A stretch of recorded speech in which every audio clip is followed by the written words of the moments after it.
Buenos días, tengan todas, todos, todes. Muchas gracias por acompañarnos en esta mesa de análisis que lleva por título Las implicaciones militares de la seguridad energética, retos y consecuencias en un escenario de colapso ambiental.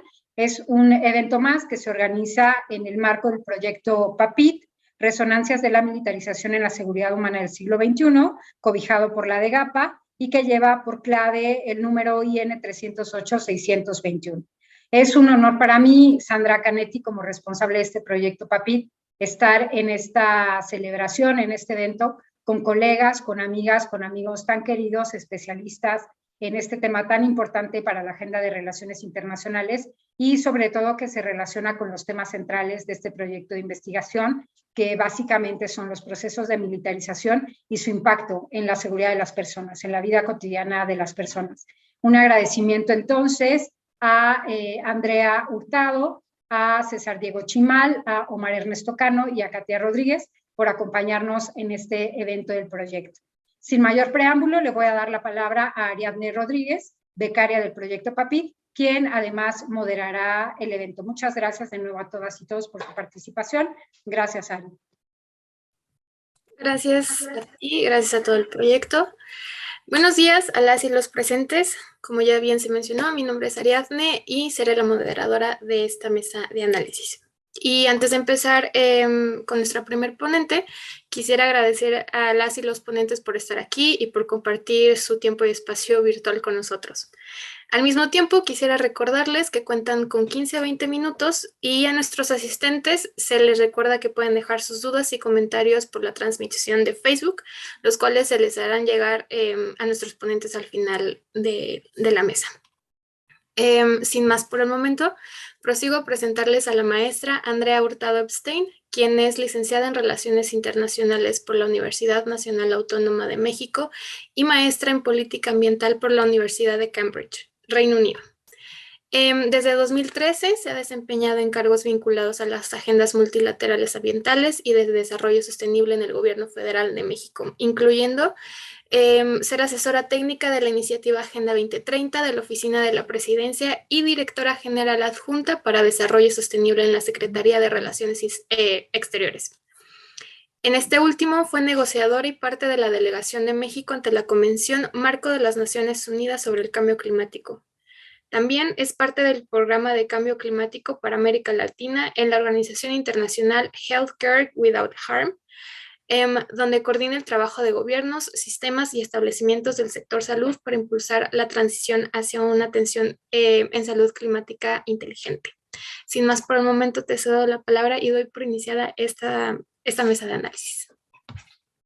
Muchísimas gracias, Ariadne. Muchísimas gracias a la doctora Sandra Canetti Zabaleta y a todo su equipo. Para mí siempre es un enorme gusto sumarme a las actividades de la facultad a la que le debo tanto y particularmente a las que me invita Sandra, que fue además no nada más mi profesora, sino una de mis sinodales en mi tesis, ya por ahí de 2012-2013, así que muchísimas gracias por la invitación. Le pediría nada más a Fernanda si pudiera poner mis láminas, por favor. Creo que ella las va a compartir. Y bueno, mientras tanto, muchísimas gracias. Si le pudieses dar a la siguiente, te lo voy a agradecer. Quiero empezar con darles algunos elementos, un repaso de conceptos básicos que nos permita poner en contexto la temática de seguridad energética y militarización en el marco de la crisis climática que estamos viviendo. Quizá ya es para todas y todos conocido, pero repasar que cambio climático es un fenómeno generado por el aumento en las concentraciones atmosféricas de gases de efecto invernadero y que produce cambios de largo plazo en el sistema climático global, más allá de la variabilidad climática natural. Las imágenes que ven en la pantalla vienen de un informe del Grupo Intergubernamental de Expertos sobre el Cambio Climático, IPCC por sus siglas en inglés, y lo menciono de una vez porque me van a escuchar referenciarlo una y otra vez a lo largo de esta presentación, porque es la autoridad científica internacional en materia de cambio climático. Y cada 7-8 años arranca un nuevo ciclo de evaluación y produce lo que se conoce como informes de evaluación, que se conforman del trabajo de miles de científicos y científicas de todo el mundo y que se concentran en 3 grupos de trabajo. Actualmente estamos en el 6º ciclo de evaluación y el informe del primer grupo de trabajo para este ciclo sobre las bases físicas del cambio climático salió en agosto pasado. El segundo, sobre adaptación y vulnerabilidad, salió apenas en febrero, y el tercero, sobre estrategias de mitigación, apenas a inicios de este mes se publicó. Esperamos tener la versión final de este informe completo para junio de este año.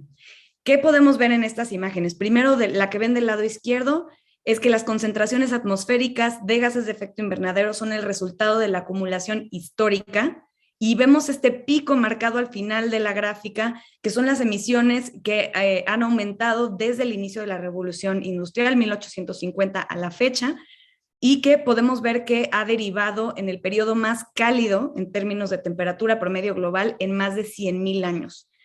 Por otro lado, del lado derecho, vemos la modelación del calentamiento que se pudiera haber dado exclusivamente debido a causas naturales, como las erupciones volcánicas, y el calentamiento cuando se añade el impacto antropogénico, es decir, de las actividades humanas. Y es importante mencionar que en este informe de evaluación, este sexto ciclo de evaluación, es la primera vez en la historia del IPCC, desde que nació en 1988, que se afirma de manera inequívoca que el cambio climático es provocado por la actividad humana. ¿Podemos darle a la siguiente, por favor? Aquí lo que van a ver en la siguiente lámina es una sobresimplificación grotesca de la complejidad que es el régimen climático internacional, pero me pareció importante destacar algunos elementos que nos van a permitir entender dónde estamos parados el día de hoy respecto al manejo internacional del cambio climático y sus implicaciones sobre la seguridad. Primero es mencionarles que a raíz del primer informe de evaluación del IPCC, se abrió un proceso de negociación intergubernamental para adoptar lo que eventualmente fue la Convención Marco de Naciones Unidas sobre el Cambio Climático, que se abre a la firma en 1992 en el marco de la Cumbre de la Tierra, y que establece como objetivo lograr la estabilización de las concentraciones de gases de efecto invernadero en la atmósfera a un nivel que impida, y esta es la parte clave, interferencias antropógenas peligrosas en el sistema climático. Esto de interferencias antropógenas peligrosas no se definió realmente qué significaba hasta muchos años después. Ahora voy a ello, pero quedémonos con esta idea. Y estableció un sistema de gestión del cambio climático global que se basa en un principio, que es el principio de responsabilidades comunes pero diferenciadas. Y lo que básicamente nos dice esto es que si bien la atmósfera es un bien común global y por tanto todos los países tenemos responsabilidad en gestionarlo y combatir el cambio climático, esta responsabilidad es diferenciada por la responsabilidad histórica que se viene dando desde inicios de la Revolución Industrial, y donde los países desarrollados tienen mucho mayor injerencia en el nivel de calentamiento que vemos el día de hoy por esa acumulación de gases de efecto invernadero históricamente presentes en la atmósfera.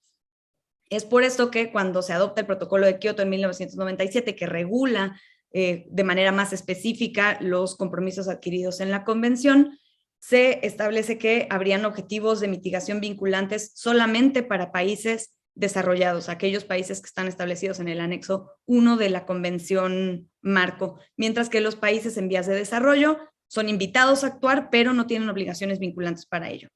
Esta estructura del régimen climático internacional cambió radicalmente con la adopción del Acuerdo de París en 2015, por una larga historia que hoy no me da tiempo de explicar con detalle, pero cambia la interpretación de este principio de responsabilidades comunes pero diferenciadas, donde ahora todos los países parte del Acuerdo de París, y el Acuerdo de París es uno de los instrumentos internacionales más ratificados a nivel mundial.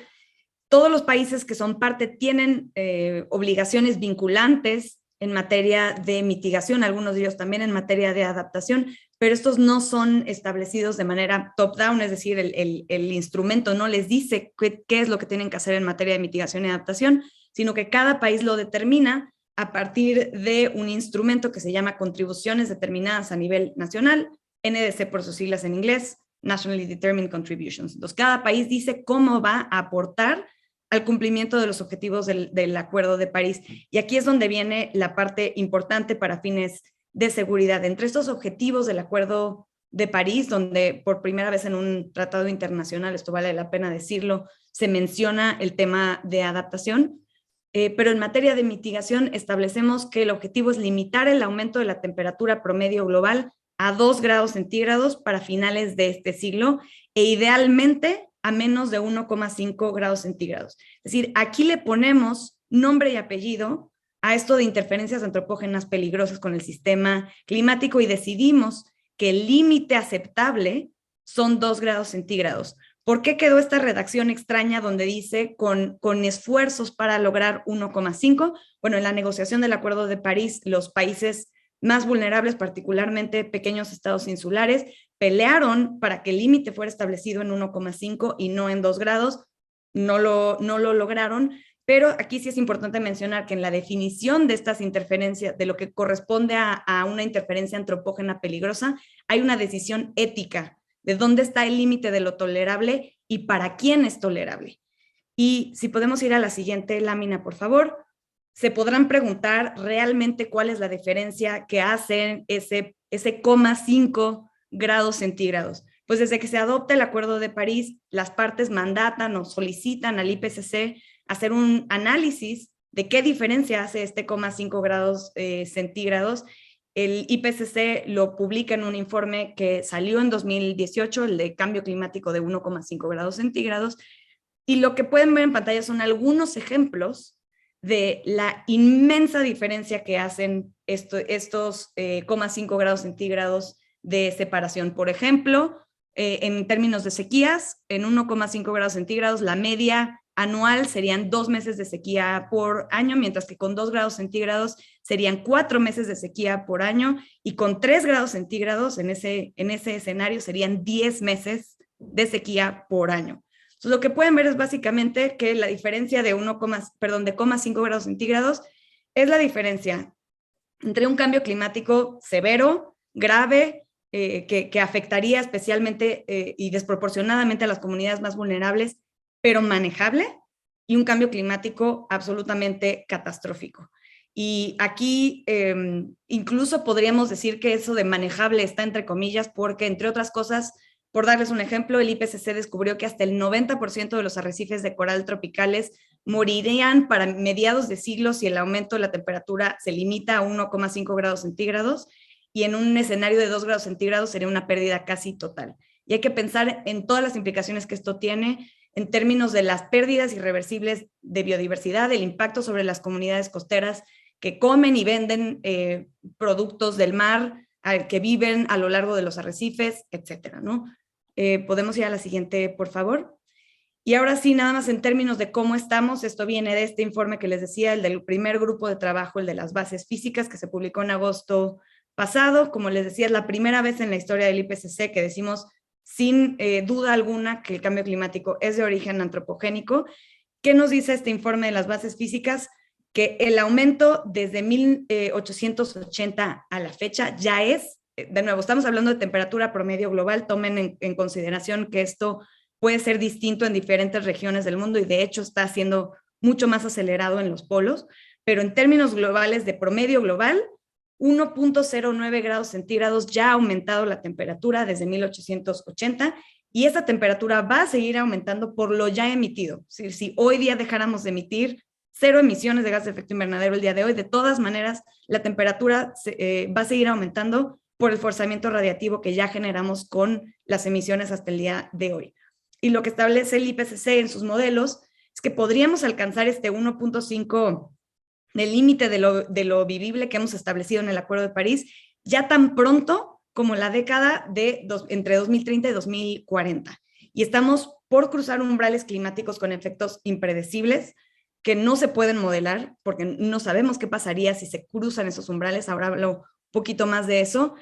Y también otra cosa muy importante que dice el informe es que la eficiencia relativa de los sumideros de carbono, que son todos aquellos ecosistemas que nos permiten absorber carbono en la atmósfera, está decreciendo. Donde, por ejemplo, el Amazonas, el pulmón del mundo, está ahorita ya emitiendo más gases de efecto invernadero a la atmósfera por la deforestación que se está dando en el Amazonas que lo que está pudiendo absorber. Y bueno, ahí les puse algunos ejemplos de primeras planas en México que cubrieron la publicación de este informe, porque bueno, yo llevo siguiendo el tema ya aproximadamente 9 años, casi 10 años, y nunca había visto yo una cobertura en prensa nacional de este calibre para un informe del IPCC, así que creo que empezamos a ver la gravedad del asunto. ¿Podemos ir a la siguiente, por favor? En la siguiente vamos a ver rápidamente solo cuáles son las proyecciones. Lo que nos dice nuevamente el IPCC es que la ventana de oportunidad para mantener viva la meta de 1,5 grados centígrados se está cerrando mucho más rápido de lo que creíamos, y que cada fracción de grado centígrado cuenta, que es lo que pueden ver en esta imagen. Y en resumen, sobresimplificado quizá, pero nuestra única esperanza, lo que necesitamos hacer para mantener viva esta meta de 1.5 es llegar a un pico de emisiones para 2025, que está a la vuelta de la esquina, reducir las emisiones totales de toda la economía global a menos de la mitad para 2030 y alcanzar 0 emisiones netas para 2050. En algunas publicaciones como el Emissions Gap Report del Programa de Naciones Unidas para el Medio Ambiente y otros han hecho una modelación de qué pasa en un escenario business as usual, es decir, aún si se cumple el 100% de los compromisos actualmente establecidos en las NDCs de todos los países, seguimos encaminados hacia un escenario de calentamiento de entre 3 y 4 grados centígrados. Pasemos a la siguiente, por favor. Y ahora sí, entrando propiamente en materia de qué implica esto en materia de seguridad, lo primero que hay que reconocer es que tenemos décadas hablando de mitigación y tal vez un poquito menos, pero también décadas hablando de adaptación, pero más recientemente empezamos a hablar del concepto de pérdidas y daños. Pérdidas y daños son todos aquellos, como dice el nombre, todas aquellas pérdidas y daños que fueron inevitables, que no pudieron ser evitadas por medio de estrategias ni de mitigación ni de adaptación, y que son los impactos que ya estamos viendo actualmente en tiempo presente. Esto no es algo que va a pasar en el futuro, y que pueden ser de carácter económico o no económico, ¿no? También tenemos que considerar las pérdidas en términos, por ejemplo, de tradiciones, de riqueza cultural, que se pierden al momento de perderse ecosistemas o al darse impactos sobre las comunidades humanas, ya sea de los eventos hidrometeorológicos extremos o de los impactos de degradación ambiental de largo plazo vinculados al cambio climático, como el aumento del nivel del mar. Es decir, que estamos yendo más allá de los límites de la adaptación, más allá de lo que para lo que nos podemos preparar por medio de medidas de adaptación, y tenemos que ahorita hacer frente a impactos que ya son inevitables, incluso, como decía, si el día de mañana las emisiones fueran 0. El IPCC reconoce que a medida que aumenta la magnitud del cambio climático, también aumenta la probabilidad de superar estos límites de la adaptación, y distingue entre límites blandos, donde existen opciones de adaptación pero no son accesibles para todas las comunidades, y los límites duros, donde, y esto es cita del IPCC, no hay perspectivas razonables para evitar riesgos intolerables. Estos límites tienen impactos obviamente particularmente agudos en comunidades que ya son de por sí vulnerables y que no tienen los recursos para implementar opciones de adaptación. Y por eso puse aquí esta imagen de Twitter, es de un, gracias, si quedan 5 minutos, que es de un científico estadounidense que está con Scientists for Extinction Rebellion, y que llama la atención a lo que en la prensa se hizo referencia cuando se publicó este informe a que el planeta Tierra está en camino para ser inhabitable, y aparece en la página 3, ¿no? Esto no sigue sin ser una noticia de primera página, que estamos a punto de llegar a un límite de un planeta invivible. Y aquí, cuando les hablaba de algunos de los umbrales climáticos que se podrían cruzar próximamente, uno de ellos, por ponerles un ejemplo, es el derretimiento de los glaciares de Groenlandia, que podría generar el aumento de un nivel del mar en promedio 6 metros a nivel global. Imagínense lo que significaría un aumento de nivel del mar de 6 metros. Esto obviamente inundaría prácticamente todas las ciudades costeras, abrumaría la capacidad de respuesta de hasta las economías más desarrolladas, pondría en peligro el Estado de Derecho y podría acelerar conflictos bilaterales o regionales. Y también tiene implicaciones militares, ¿no? Aquí el ejemplo del aumento del nivel del mar les traigo a referencia un dato del Servicio de Investigación del Congreso estadounidense que identificó que el Departamento de Defensa estadounidense gestiona más de 1,700 instalaciones militares en zonas costeras que están en riesgo por el aumento del nivel del mar. Y obviamente hay un impacto sobre las personas y las comunidades que tiene un potencial desestabilizador, ¿no? Entre ellos, por supuesto, a lo que más se hace referencia es a la migración forzada por distintos impactos del cambio climático, que en su mayoría sería desplazamiento nacional, pero que también aumentará el desplazamiento internacional de los mal llamados refugiados climáticos. También podemos hablar de eso después.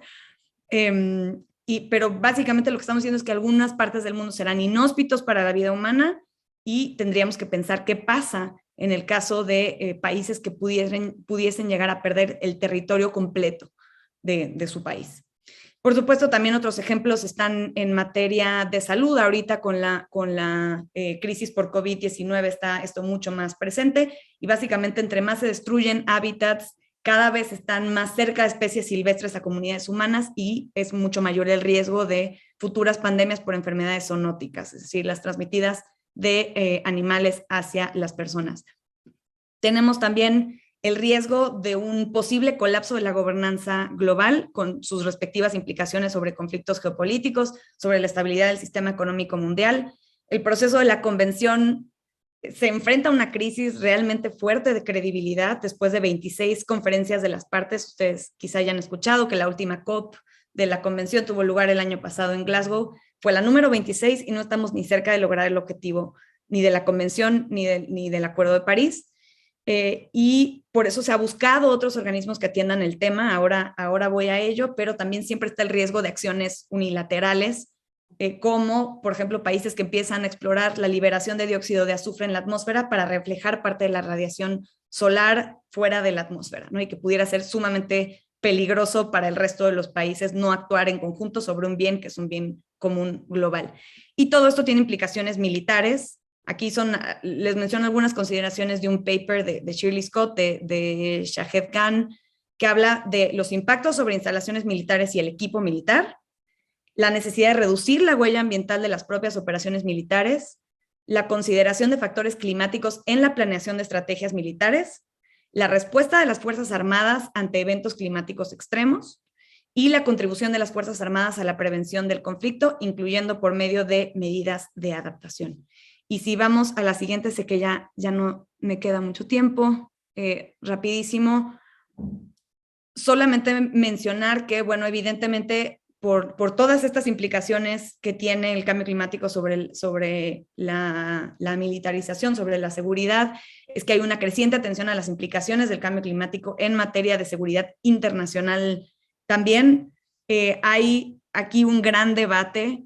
Mi postura, obviamente, objetable, es que correlación no implica causalidad, es decir, no es necesariamente el cambio climático una amenaza a la paz y a la seguridad internacionales en sí misma, sino que el cambio climático exacerba condiciones ambientales, pero también sociales preexistentes en algunos espacios donde, como decía, pueden llegar a generar una desestabilización social y política que a su vez lleve a una situación de conflicto, pero no es en sí misma una amenaza a la seguridad. Y esto lo digo así porque sabemos que la securitización de la respuesta ante el cambio climático puede llevar a medidas que, por una parte, aviven la militarización y, por otra parte, puedan ser violatorias de los derechos humanos. Ejemplo clarísimo de esto es la identificación de las personas migrantes como amenaza a la seguridad en el contexto de un clima cambiante, ¿no? También es importante tener en cuenta que el riesgo de conflicto es determinado por múltiples factores y la mayoría de ellos es de carácter local, y es por eso que cada caso tiene que ser revisado por sus propios méritos por sí mismo. Y aquí, bueno, no me voy a meter en detalles, pero es por esto que, y por la falta de avances en el marco del proceso de la convención, que se empezó a discutir desde 2007 la pertinencia de que este tema se manejara en el marco del Consejo de Seguridad de las Naciones Unidas. Ha habido una serie de iniciativas que pueden ver en la pantalla, que ahora no me meto por falta de tiempo, pero pues el más reciente fue en septiembre del año pasado, un debate abierto del Consejo de Seguridad sobre clima y seguridad, donde participó México, que actualmente es miembro no permanente del Consejo. Ahí pueden ver al secretario de Relaciones Exteriores, Marcelo Ebrard, presente en el debate, y se empieza a hablar de cómo para incluso misiones de mantenimiento de la paz, operaciones de mantenimiento de la paz, se tiene que considerar el riesgo climático y cómo este puede ser acelerador de conflictos. Y creo que ya la siguiente es la última, si no me equivoco. Esto es nada más para mencionarles un mensaje clave del último informe del IPCC, el del Grupo de Trabajo 3, para que vean que, ahora sí entrando en el tema energía, solamente con el uso de la capacidad instalada actual y el desarrollo de los planes existentes para nueva infraestructura vinculada a la explotación de combustibles fósiles es suficiente para pasarnos del presupuesto de carbono que nos permitiría mantenernos en 1,5 grados. Es decir, que no solamente ya no podemos darnos el lujo de una sola instalación más, llámese plantas termoeléctricas a carbón, gasoductos, refinerías de petróleo, sino que la infraestructura la actualmente existente debe ser retirada de la actividad lo antes posible. Esto obviamente representa un reto en términos de cubrir las necesidades energéticas de la población con una demanda creciente, así como en términos de una transición justa de la fuerza laboral vinculada a las actividades de explotación de combustibles fósiles, pero esto se puede hacer. El IPCC en este informe también nos dice que desde 2010 se han producido disminuciones sostenidas de hasta 85% en los costos de la energía solar, eólica y la tecnología de almacenamiento, las baterías. Así que la tecnología existe, lo que aún no se alinea claramente son los intereses. Y ahora sí la última, creo que sí, ahora sí es la última, sí. Nada más mencionar, y esto no me meto en detalle, pero quería traer a colación el ejemplo de la guerra en Ucrania. Históricamente el control de recursos energéticos ha sido causal de conflicto. Grandes y devastadoras guerras se han justificado con las excusas más absurdas para fines de este control, pero la guerra en Ucrania pone nuevamente de manifiesto la urgencia de una transición energética, quizá más que en otros casos. Si bien hay otros factores que están en juego en el conflicto, la existencia de gasoductos principales que abastecen a Europa y que pasan por territorio ucraniano es probablemente uno de los factores geopolíticos más importantes que juegan en este conflicto. Y la guerra en Ucrania se financia en gran medida por medio de los altísimos ingresos que tiene Rusia como uno de los principales productores y exportadores de hidrocarburos en el mundo. Y mientras que Estados Unidos, por ejemplo, puede cortar esa fuente de financiamiento embargando las importaciones de productos energéticos que vienen de Rusia, Europa no está en posición de hacerlo por la marcada dependencia que tiene de estas importaciones, ¿no? Para ponerles en contexto, Europa importa 90% del gas que consume, del cual aproximadamente 40% es controlado por Rusia. Y tenemos casos como, por ejemplo, el de Bulgaria, que el 100% de su suministro de gas viene de Rusia. Entonces, literalmente estamos viendo cómo la dependencia de los combustibles fósiles limita el margen de maniobra estratégico de uno de los continentes más desarrollados del mundo para actuar en respuesta ante una guerra que está sucediendo en sus fronteras. Y en este contexto, pues el mensaje final de mi parte es que la transición energética es, además de una condición necesaria para la supervivencia de la especie humana, un imperativo para la paz. Y ahí lo dejaría. Muchísimas gracias. Muchas gracias por compartir tan jugosa información. La verdad es que los datos que acabas de decir y todo el contexto en el que has puesto sobre la mesa es sumamente importante para darle voz al siguiente participante. Y bueno, ya para no quitar tanto tiempo, ahora me permito presentarles al maestro César Daniel Diego Chimal, licenciado en Relaciones Internacionales por la Facultad de Ciencias Políticas y Sociales de la UNAM, maestro en Relaciones Internacionales por la misma institución y profesor de asignatura adscrito al Centro de Relaciones Internacionales. Colaboró como asistente de investigación del programa de becas CONACYT en el Centro de Investigaciones Interdisciplinarias en Ciencias y Humanidades, ganador de la 15ª edición del Premio Pensar Contracorriente, organizado por la Editorial de Ciencias Sociales de La Habana, Cuba, en 2018. Sus líneas de investigación son colapso bioclimático, imperialismo estadounidense, América Latina, fuentes energéticas alternativas y movilidad urbana. Sin más por un momento, te cedo la palabra. ¿Qué tal? Muchísimas gracias por la presentación. Muchas gracias a Sandra por la amable invitación para discutir una temática tan importante y que en el contexto actual se pone en un relieve fundamental para entender no solo las situaciones que ya Andrea nos exponía de forma muy clara en torno a la situación propia del colapso bioclimático, sino también cuestiones que tienen que ver con la generación de una violencia, una vorágine de violencia que está literalmente matando. Nos enfrentamos de alguna manera a problemas que nos pueden matar hoy y problemas que nos pueden matar en un futuro, y por eso la pertinencia de discutir estas temáticas resulta fundamental, sobre todo en las relaciones internacionales, pero que debería esgrimirse hacia un sinfín de disciplinas. Bueno, yo el día de hoy he titulado la presentación que me gustaría compartir con todas y todos ustedes: Guerra en todas partes, seguridad energética y colapso bioclimático. En este sentido, la presentación buscará entender tres objetivos fundamentales. Primero, exponer los impactos de la militarización de forma concreta en la intensificación y profundización del colapso bioclimático. De qué manera ha contribuido de forma específica a instituciones militares, y acá me referiré específicamente al Departamento de Defensa de los Estados Unidos. Después, identificar las perturbaciones a la seguridad energética de los estados.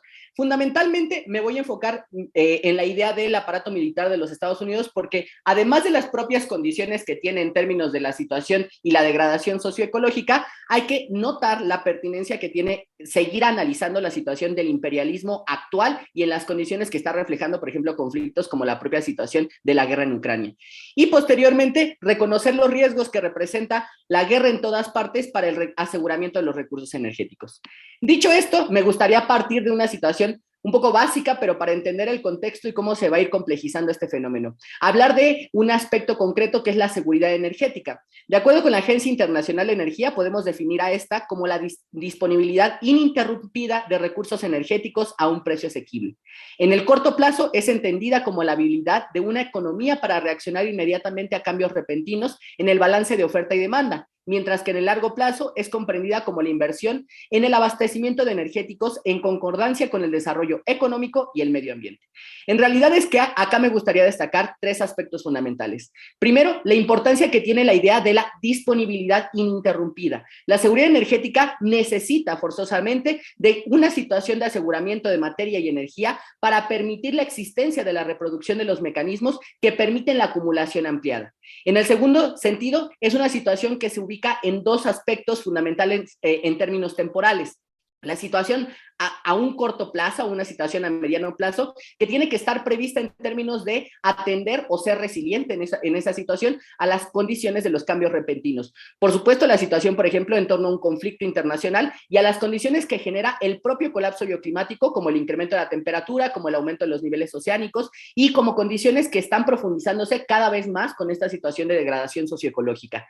Pero en el largo plazo es una situación muy interesante porque está hablando de una condición que tiene que ver con la continuidad del desarrollo económico y de la preservación del medio ambiente, lo cual en determinadas situaciones se ha comprobado que es una condición que parece incompatible. Las propias situaciones de mantener una situación de crecimiento al infinito no puede ser coincidente con la preservación y la situación de condiciones que posibiliten el mantenimiento de la propia posibilidad de reexistencia o existencia de la vida misma. Entonces, en ese sentido, estos tres elementos resultan fundamentales para comprender que la seguridad energética empieza a poner en cuestionamiento algo que autores como Lilia Belcher han definido como un ciclo destructivo. ¿Y qué indica este ciclo destructivo? Primero, que en realidad estamos haciendo un proceso porque en este contexto los estados lo que están buscando en un primer momento es asegurar los combustibles fósiles. Y no solo ello, también la materia necesaria para continuar con el proceso de producción y mantenimiento de la formación social actual.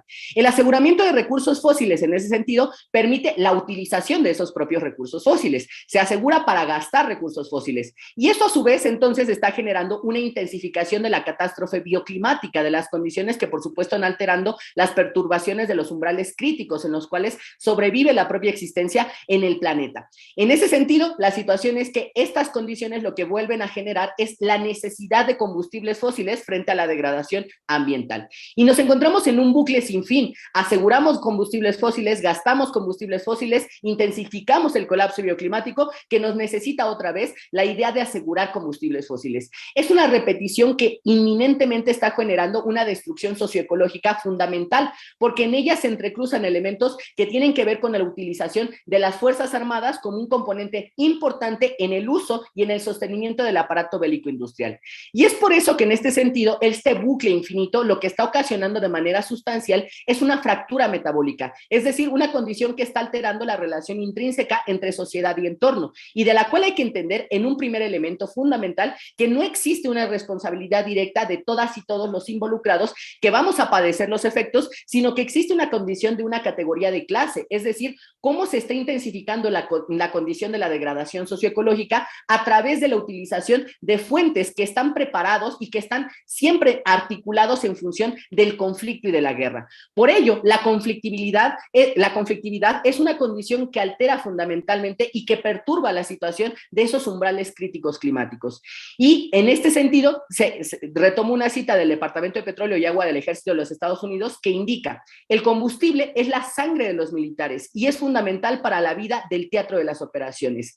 El Ejército de los Estados Unidos, y cualquier ejército en realidad en el mundo, no concibe el funcionamiento de su aparato bélico industrial sin la posibilidad de mantener un acceso consistente a las fuentes de recursos de energía. Y en ese sentido, las condiciones de los combustibles fósiles son fundamentales para alimentar este permanente ciclo de destrucción. Y en este aspecto, Olivia Belcher indica que hay que pensar en términos de la ecología geopolítica. Este es un marco teórico que va a combinar la ecología política con la geopolítica crítica para obtener una visión más profunda del impacto de las grandes instituciones geopolíticas en el cambio ambiental, particularmente en el aspecto militar. La ecología geopolítica, entonces, busca comprender el consumo de combustibles y presta especial atención a los flujos metabólicos ecológicos de materiales. Por ejemplo, no solo la situación de los propios combustibles fósiles, entiéndase de manera particular petróleo, gas y carbón, sino también de materiales, minerales fundamentales para el funcionamiento de todo el aparato bélico industrial, promulgados a través de las cadenas de suministro militar. La ecología geopolítica, entonces, como un concepto importante para entender y definir el metabolismo socioecológico en un aspecto militar, lo que nos ayuda a comprender es de qué manera se está degradando las condiciones a través del incremento de las emisiones de gases de efecto invernadero. Y es por eso que la pregunta fundamental es: ¿cómo está contribuyendo el suministro militar al colapso bioclimático? De manera contundente, los ejércitos en el mundo, de forma general, tienen una gran cantidad de emisiones a nivel mundial. Y esta es una situación muy pertinente porque incluso en las propias contabilizaciones que da el IPCC o en contabilizaciones que se tienen por parte de algunas instituciones internacionales, estas medidas no se toman en cuenta porque siempre se engloban en las condiciones de los estados cuando bien se puede, o en algunos casos son incluso secretos de seguridad nacional que no permiten un reporte concreto de las condiciones de las emisiones de gases de efecto invernadero por parte de las instituciones militares, lo cual en realidad es un reflejo de la disparidad que existe entre los países centrales de desarrollo y los países periféricos que padecen esta situación de la destrucción socioecológica.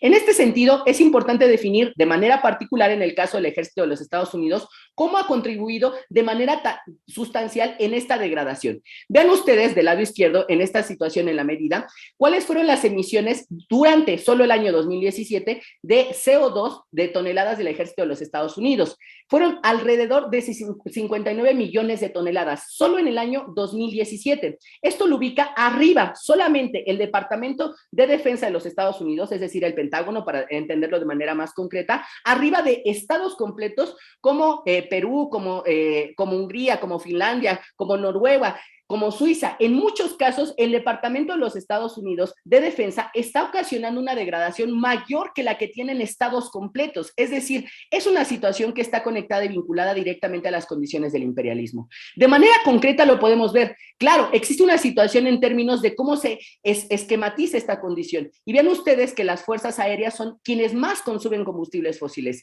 De hecho, las propias innovaciones tecnológicas no están reduciendo el uso de combustibles fósiles. Hoy, los aviones que están permanentemente en un funcionamiento porque patrullan el mundo tienen una situación de un gasto sustancial en términos de galones de gasolina por cada milla recorrida. Y esto es importante porque a pesar de los términos de que se hablan de la situación de la eficiencia energética, lo que vemos en el término militar es que permanentemente la demanda para nutrir las operaciones, las bases militares, la movilización de tanques, de aviones, de los propios ejércitos que están en otras bases fuera de los Estados Unidos, resulta una situación que no puede ser sostenida. Y en esta situación hablamos de un concepto fundamental propuesto por Sonnecker que habla de la condición de una guerra en todas partes y nos indica, desde el comienzo de la guerra global contra el terrorismo en 2001, las Fuerzas Armadas han producido más de 1.200 millones de toneladas métricas de gases de efecto invernadero.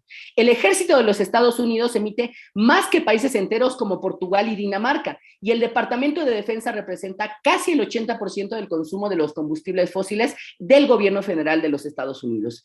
¿De qué nos está hablando esto? La guerra en todas partes, como parte de este ciclo infinito de una destrucción socioecológica, lo que nos asegura es, además de las condiciones en donde se está reapropiando de esos yacimientos fundamentales para el mantenimiento, está provocando una vorágine y una vórtice de violencia que se está de alguna manera extrapolando hacia todos los rincones del mundo, porque el objetivo fundamental es que para sostener este aparato bélico industrial se necesita tener todas las condiciones materiales en términos de una situación de los combustibles fósiles que les permitan mantener esta situación. Y si bien es cierto, esta es una condición importante para entender las condiciones que están reflejando, hay que visualizar entonces cómo está pensando el propio ejército de los Estados Unidos, el Departamento de la Defensa, las condiciones del colapso bioclimático que nos exponían hace un momento. Y en el entendido, justo en esa misma línea, entender que el colapso bioclimático puede ser una amenaza como tal, pero en realidad de manera tangible, y es una situación importantísima, es un potencializador de las amenazas que ya existen en el mundo. El ejército de los Estados Unidos, entonces, ve al cambio climático como un multiplicador de amenazas o una condición que exacerbará a otras amenazas existentes. Paradójicamente, el Departamento de Defensa se está convirtiendo, por estas razones, rápidamente en una de las agencias federales líderes en los propios Estados Unidos para invertir en investigación y adopción de energía renovable. Y ahora vamos a ver por qué. Estas inversiones incluyen energía solar y biocombustibles, así como el refuerzo de la infraestructura base para mitigar los efectos del aumento del nivel del mar, por razones como las condiciones de las bases militares que se encuentran en una situación de vulnerabilidad ante el incremento de las condiciones del nivel marino. Pero en realidad el cambio climático lo que nos está provocando es una situación de potencializador de las amenazas en términos de la desigualdad, en términos de las condiciones de segregación, en términos de las condiciones de la dominación a gran escala. Por eso entender al colapso bioclimático como esta situación, lo que nos ayuda a comprender es por qué se están reforzando mecanismos que tienen que ser vistos con mucha precaución. La propia situación de los combustibles fósiles y las emisiones como parte de la estructura que sostiene las condiciones de la militarización a gran escala, tiene que ser un análisis particular, pero no hay que dejar de vista la situación propia de asegurar el suministro no solo con los combustibles fósiles. Y en esta idea podemos hablar o cuestionar una situación que es muy importante en términos de qué es lo que está haciendo incluso el Departamento de Defensa para vincular los efectos del colapso climático, la vulnerabilidad que tiene con respecto a sus operaciones militares y la situación propia que provoca el colapso. Y estamos hablando que incluso ellos se han preguntado y se han cuestionado la situación y la pertinencia de tener transiciones energéticas. Y ese es el riesgo. La transición energética no puede ser vista como el sostenimiento de las condiciones materiales de dominación. El ejército de los Estados Unidos tiene actualmente la proyección sustancial de tener proyectos que tienen que ver con la energía renovable. Hay, de acuerdo a las informaciones públicas desde el Departamento de Defensa, más de 168 proyectos de energía renovable en las instalaciones del ejército de los Estados Unidos, que van desde áreas de estacionamiento cubiertas con energía fotovoltaica hasta turbinas eólicas individuales y en un conjunto que pueden generar hasta 2 megawatts por cada instalación. El ejército necesita en total 2.5 millones de megawatts al año para cumplir con el objetivo de un 25% de energía renovable hacia el 2050. Por ello, el ejército de los Estados Unidos estableció como una meta ambiciosa el incrementar sustancialmente la producción de energía renovable hasta 1 gigavatio para la generación de proyectos de este tipo, lo que sería suficiente para abastecer en una concordancia hasta 250,000 hogares dentro de los Estados Unidos. Mejorar la seguridad energética es operacionalmente necesario para ese ejército y financieramente prudente como una misión crítica de su funcionalidad. ¿Por qué es importante tomar en cuenta esta situación? Porque no solo nos estamos ubicando en una condición de esta seguridad energética en términos de lo que está profundizando la condición del colapso bioclimático, sino también con el cuestionamiento permanente del ejército de los Estados Unidos para vincular y observar qué es lo que tienen que hacer ante la situación de vulnerabilidad y la situación que puede interrumpir el suministro ilimitado de energía y las condiciones que pueden provocarse por el colapso bioclimático y alterar sus operaciones en todo el mundo. No hay que perder de vista que el tema de la seguridad energética implica de manera inmediata entender esto como una condición de violencia que puede exacerbarse en determinados momentos. Por ello, el aseguramiento de los recursos y los combustibles fósiles resulta fundamental, pero también pensar que esto no tiene que ser visto solamente como una medida en términos de lo concreto, sino del simbolismo que representan todas las instituciones militares alrededor del mundo. Por eso entender que el bucle infinito de degradación socioecológica va desde la idea fundamental del aseguramiento de combustibles fósiles, que nos lleva a entender las zonas de conflicto, zonas como las que ya se han hablado y expuesto de manera particular, como lo que está ocurriendo en Ucrania, pero que con menor intensidad, por así decirlo, pero que en realidad manifiestan una compleja y articulada funcionalidad del aparato imperial de los Estados Unidos, mantienen una profundización de la violencia. Entiéndase fundamentalmente las operaciones en América Latina, que por supuesto tienen como una idea importante tener un mantenimiento y aseguramiento de los recursos necesarios para el sostenimiento de este aparato. Por eso, en esa idea, el gastar combustibles fósiles convierte algunas zonas en lo que podemos denominar como zonas de sacrificio, es decir, como zonas que pueden ser completamente destruidas, completamente desarticuladas, completamente segregadas, porque ello les permite al propio aparato militar de los Estados Unidos mantener las condiciones para sus operaciones militares.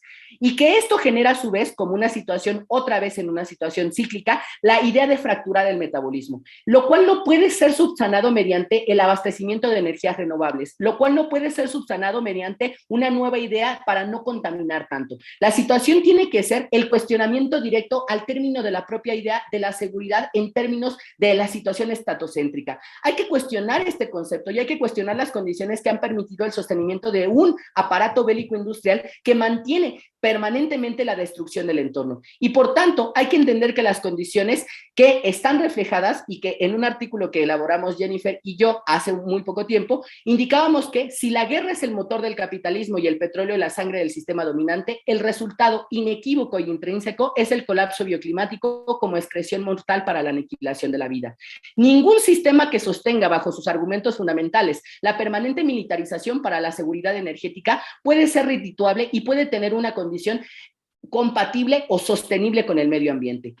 A manera de conclusión o con unas situaciones finales, es importante definir entonces que asegurar el suministro de combustibles fósiles, de energía, de materiales, implica, sin contemplaciones, una guerra permanente que exacerba la violencia, el despojo, la intervención y el imperialismo. No solo de los Estados Unidos, pero en las condiciones actuales, incluso de una crítica o de una condición que puede alterar la propia hegemonía de este país, como una situación que, por supuesto, está de manera mucho más intensificada, provocando la exacerbación de las condiciones militares y la situación de la violencia. El bucle absurdo, entonces, de asegurar, gastar y volver a asegurar combustibles fósiles es irracional en todos sentidos y en cualquier medida ecológicamente, pero es sumamente redituable bajo el objetivo de la formación social existente, que es la acumulación perenne. La situación de la militarización resulta una idea fundamental que le permite a este propio sistema mantener los bríos de esa acumulación. Frente al colapso bioclimático, la seguridad energética se complejiza. Para los estados centrales se trata del aseguramiento de los suministros necesarios para sus actividades industriales y militares, pero para los periféricos, y particularmente en este caso para las clases dominadas, se trata de una apuesta por la propia supervivencia y la existencia de su vida. La seguridad energética tiene que ser cuestionada en estos márgenes de reproducción como una idea que no puede mantener las condiciones de el abastecimiento ininterrumpido de energía, sino que cuestione para qué y con qué finalidad estamos utilizando tal energía. Muchas gracias. Gracias a ti por poner sobre la mesa toda esta información que es sumamente importante en cuestiones no solamente de esta mesa, sino de lo que estamos viviendo, no solamente a nivel nacional, sino a nivel internacional y en momentos tan coyunturales como los que estamos viviendo. Los vamos a retomar, por supuesto, al final de las ponencias. Sin embargo, y para no quitarles tiempo a los siguientes ponentes, quisiera presentarles al maestro Omar Ernesto Cano Ramírez, quien es un sociólogo mexicano, especialista en historia del pensamiento económico, maestro en estudios latinoamericanos y actualmente es doctorante en el posgrado de estudios latinoamericanos con la investigación Riesgos existenciales del siglo XXI, guerra nuclear y colapso ecológico. También es miembro del Centro de Estudios Latinoamericanos y profesor en la carrera de Relaciones Internacionales. Es miembro de la Asociación Mexicana de Estudios del Caribe y una de sus más recientes publicaciones es Capitalismo Fósil en el siglo XXI, mecanismos económicos, energéticos, militares y elitistas para desencadenar el colapso planetario. La palabra es tuya. Gracias, Ariadne, y gracias a las ponentes y el ponente que acaba de precederme, a Sandra por la invitación y a sus becarias y becarios que nos han apoyado en todo este proceso. Mi presentación tiene que ver con resolver la pregunta de por qué gasta tanto combustible el complejo militar de Estados Unidos y el Departamento de Defensa. ¿De dónde sale toda esta quema de combustibles fósiles que ya nos habló César y que ponen en peligro la situación planetaria que nos mostró la primera ponente? Entonces, lo primero que les quiero presentar es el marco y la situación en las que se podría dar un nuevo conflicto internacional, y que yo me voy a centrar en las primeras dos. Para que haya un conflicto internacional, digamos una tercera guerra mundial, primero tienen que existir medios bélicos de aniquilación a gran escala. Sin eso no se puede movilizar a nivel internacional y tampoco se pueden pelear guerras amplias. El segundo aspecto es la preparación bélica, política y económica para esta guerra, es decir, un permanente y creciente empuje de leyes, de presupuestos, de industrias, de acciones políticas que tensionen las relaciones entre países o entre zonas. Y el tercer aspecto, que no lo voy a tocar aquí, pero que es la definición militar de la realidad. Decir que el estado natural, el estado inevitable de la situación internacional son las guerras, y que la paz se vería entonces como un intervalo incómodo entre estas guerras. Es decir, pensar que las guerras son inevitables y entonces prepararse inevitablemente para estas guerras. Yo me voy a centrar sobre todo en los medios bélicos, cómo es que se logran manufacturar, transportar y operacionar, y este empuje político y económico que lo voy a sintetizar con el complejo militar industrial, ¿no? Entonces, unas precisiones teóricas e históricas rápidas para entender esto que se llama en la literatura y en la academia comúnmente como el complejo militar industrial, y que ahora lo estoy ampliando y lo estamos ampliando con agregar la cuestión fósil. Es decir, la industria y las acciones bélicas de Estados Unidos solamente se han podido realizar gracias a quemar grandes cantidades de combustibles fósiles. Pero aquí hay que hacer una anotación porque Estados Unidos no tiene un complejo militar industrial. Estados Unidos es el complejo militar industrial. No hay ningún otro país que tenga este complejo militar industrial y que sostenga su vida civil, tecnológica y económica a partir de una industria bélica. Lo intentó la Unión Soviética y fracasó porque se comió su gasto social y su gasto económico, y al final se quedó sin recursos por intentar competir con Estados Unidos. Estados Unidos sobrevivió a la Guerra Fría y lo ha incrementado, ¿no? Entonces, Estados Unidos es un complejo militar industrial. ¿Qué significa esto? Que la forma en la que se manufactura, se distribuyen los recursos, es a partir de una planificación centralizada.